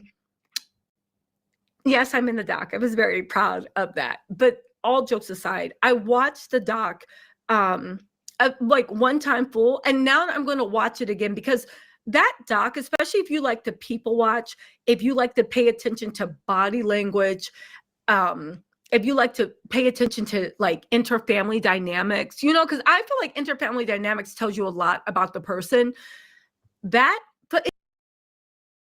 Now, I'm definitely going to rewatch and react again and do things based on the things that people missed. Because obviously, the reason why I'm reacting to these type of things is because I want to realize what are people talking about and what are they missing. What there's obviously some things are missing, but I was going to say I don't feel sorry for Christian, yeah, or Peasant Combs. You know why? When his dad was getting arrested, no, when his dad's property that wasn't in his, anyway, well, that's for another day for another subject. But like when the Miami homes were getting raided, LA homes getting raided, guess what happened? Do you know what Justin Combs did? Oh, Justin Combs, not Justin Combs. Do you know what Peasant Combs did? He made a song saying something alluding to the fact that they raided the wrong property. I don't feel sorry for him. I genuinely don't. Now he's a grown man. I don't feel sorry for him. If he's a child, I would feel sorry for the child. But if you're a grown man now, no, I don't feel sorry for you. I don't. But let's keep it moving. But yeah, it did look like it did look that Christian. No, no. Maybe I have to rewatch. I'll rewatch and look. It's not just a little footage. Diddy did his own self in. Like Diddy was his own. I wish to God they had shared that footage with the Southern District of New York. That ninja wouldn't have gotten out, right? But you have to, because it's a feast for the eyes, and it really is a psychological study or takedown. Do you know what I'm saying? And I'm going to watch it again and again and again, because in the footage with Diddy and his family, Diddy and Justin, Diddy and Christian, Diddy and his assistants, Diddy, literally his friends that knew him saying Diddy isn't comfortable around Black people. Diddy don't like Black people. He looks at people from Harlem as like dirty, poor people. Diddy didn't grow up in Harlem. He grew up in Mount Vernon. He cosplayed being around Harlem. He stole from Harlem, and when he was done stealing from Harlem, he stole from his artists. When he's done stealing from that, he stole from the girls he was with. Their souls, right? But my whole point of the matter is, I do think this documentary is going to go down in the books, and each time you watch it, you're going to get something different out of it. Watching, like, that's how good this documentary is, you know. Acoustic Fool said, Tisa, I want you to do a deep dive about Diddy being an informant and an operative for 3-letter agencies. So listen, I have a bunch of, I'm working on it now, but I'm trying to get some long form videos out for you guys that present the story. I mean, I know I love talking off the cuff. I hope you guys listen to me, but I do feel, especially I've been inspired by that documentary, how you can say things, right? And yeah, that's good. And you guys listen, I listen to people, but there is something about like taking the time and showing the evidence in a clear, concise manner, you know, that makes this, that really, the documentary inspired me to do like more long form where I lay the story out in a very concise manner, if that makes sense. You know, it's still going to be my same like personality, but more concise, because I was actually very shocked where a lot of stuff in the documentary I'd heard of or I knew or something or other, but I was very, very shocked in the fact that the way they laid it out, people were very like, oh my God, like it's almost like they were hearing it for the first time. Do you know what I'm saying? It's almost like they were hearing it for the first time. And rather than them having to hold the pieces in their head, you laid it out, A, B, C, D, and F. And all of a sudden, because I don't care what anybody says, that documentary in 24 hours did more damage than the court case. It did more damage than Cassie. Well, did more do more damage than Cassie's testimony, but it did more damage in a different way. It did more damage in a different way. It made sure that Diddy can never come back from this. It made sure that this is, I think it actually even got nominated for an Emmy, or it's going to be nominated for an Emmy. It made sure that if it gets an Emmy, it made sure that we'll never forget. It made sure. And it really, really inspired me to dig more into storytelling. But, you know, instead of telling little bits of the story on this live or this live or this live, to literally lay things out in a concise manner for something that's like 20 or 30 minutes long, that literally lay it out, put the receipts, and then, you know, I can tell my narrative the way I want. It is worth the watch, right? Oh, who's this? Michelle MCK1 said, the bullet holes in both those cars, if you pay attention, they were intentionally to hit a target. True, not randomly sprayed throughout the cars. Those were targeted hits. I agree with you, Michelle. It was a professional hit. Yeah. Oh, the luxury bucket list said, it's so good. I remember when Big died, I felt like he was spanking. I'm so mad now. So you know what the funny thing is, luxury bucket list? Like, of course, I wasn't around when the Biggie thing happened, but I will say that the Kim Porter shit, to your point, I always felt like Diddy was faking when Kim died. I always thought at the funeral he was being performative. I always felt that like there was always something. Right. And that's when I first started paying attention to Diddy, because he irked my soul. And that was the first time I was like, yeah, okay. And then I looked around and I'm like, wait, you're buying this? Even when he was like, you know, I loved her black love. And I'm like, this man tortured Kim. This man was a demon incarnate. You really think somebody is beautiful, fine, culture, sophisticated, and just a light of life as Kim Porter remained single her whole life willingly? Come on now. Come on now. You see what I'm saying? Oh, YM Jordan said the only thing missing was Yana when Mark Agnafilio started talking. You know what? That would have been nice if they had did the Mark Agnafilio, but I think they were trying to be a serious journalist. They were probably like, I feel like I sat down with them and they were like, she got jokes. But yeah, Yimio, yes, you said you love long form content. Yeah, they've inspired me to actually get into long form content.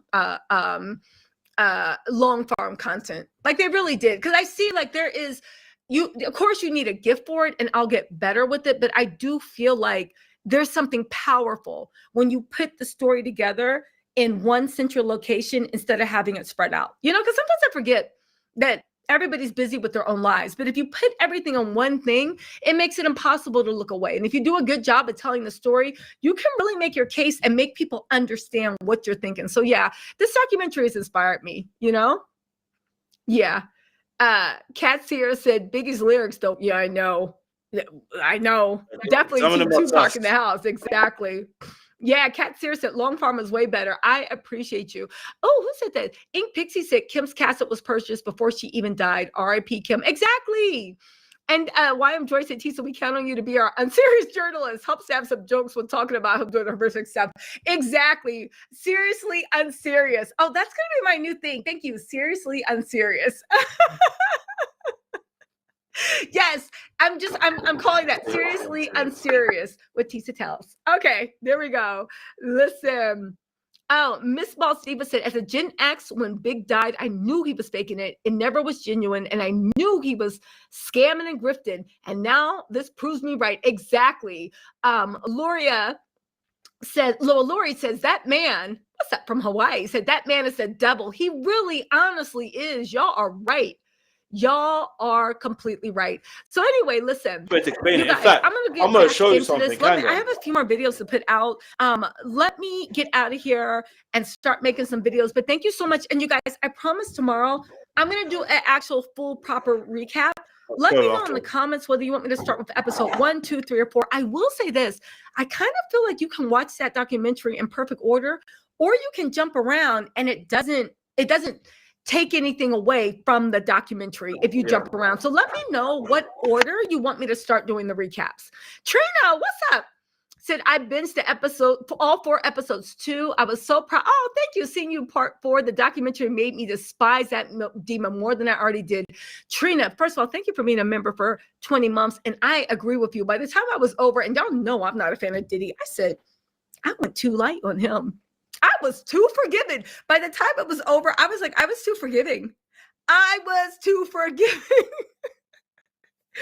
You know what I'm saying? At least you can admit that.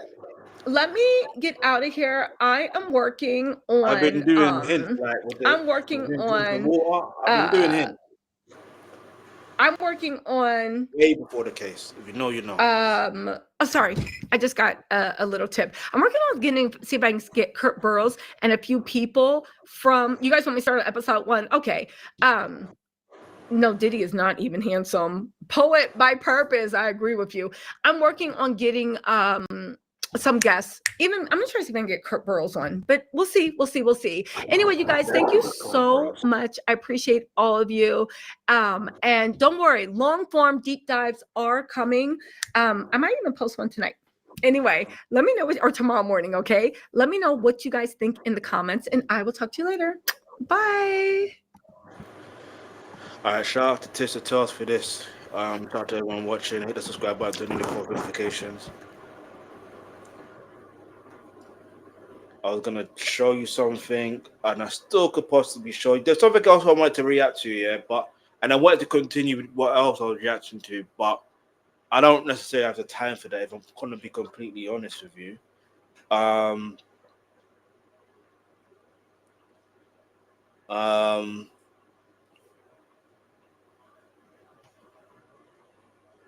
this is one day. She's doing this one day ago.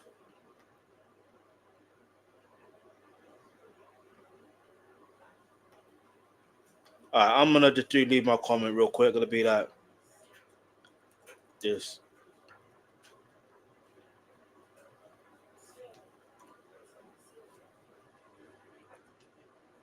Vindication, because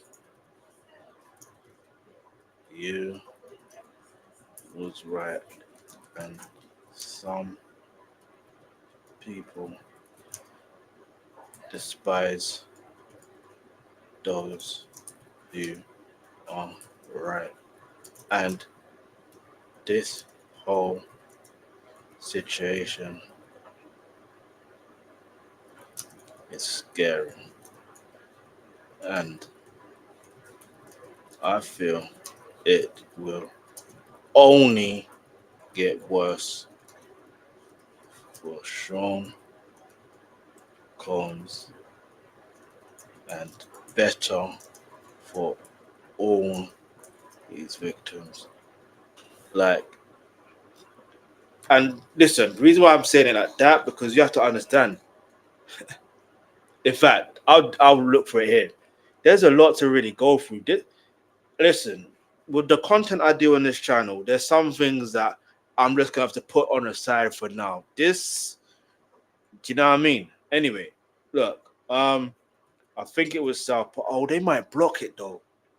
I just clocked. They might. Hold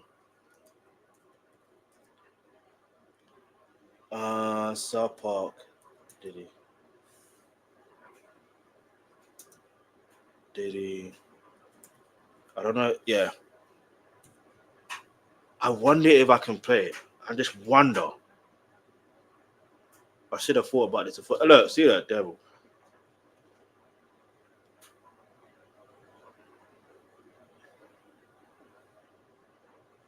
All right, we're gonna play it. Then at midnight for dessert, I'm thinking over here we bring out a huge chocolate fondue fountain. Oh yeah, P. Diddy had his birthday party here a couple years back and he had one of those. Oh, screw that then. I don't want a fondue fountain if P. Diddy had one. Bruh, you're telling me they have a depiction of what or who the devil is, and then you're telling me he wants a party, he wants things for his party, and then you are telling me that if Diddy has done it, the devil doesn't want it. That is insane. They are telling you stuff without telling you stuff, and I get it. Sometimes they may run joke on other people, and I understand it. Do you understand it? I understand they may run joke on other people, but it could be completely false. But yeah, man, I'm gonna react to many other people's reaction to this. It's not even a joke. Diddy did a lot of stuff. You see, Amir, because Diddy did it. Oh God, this age well, it really did. It really did. Satan don't do what we didn't think about it. In context, this is pretty good advice when doing the party. Don't do things Diddy did.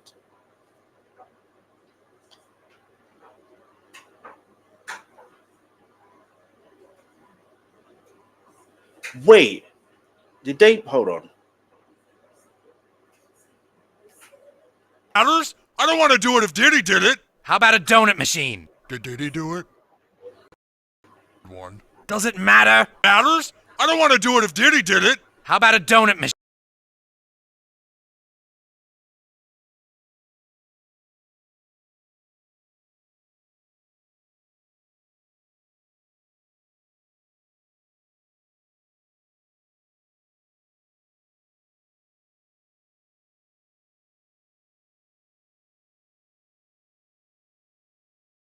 This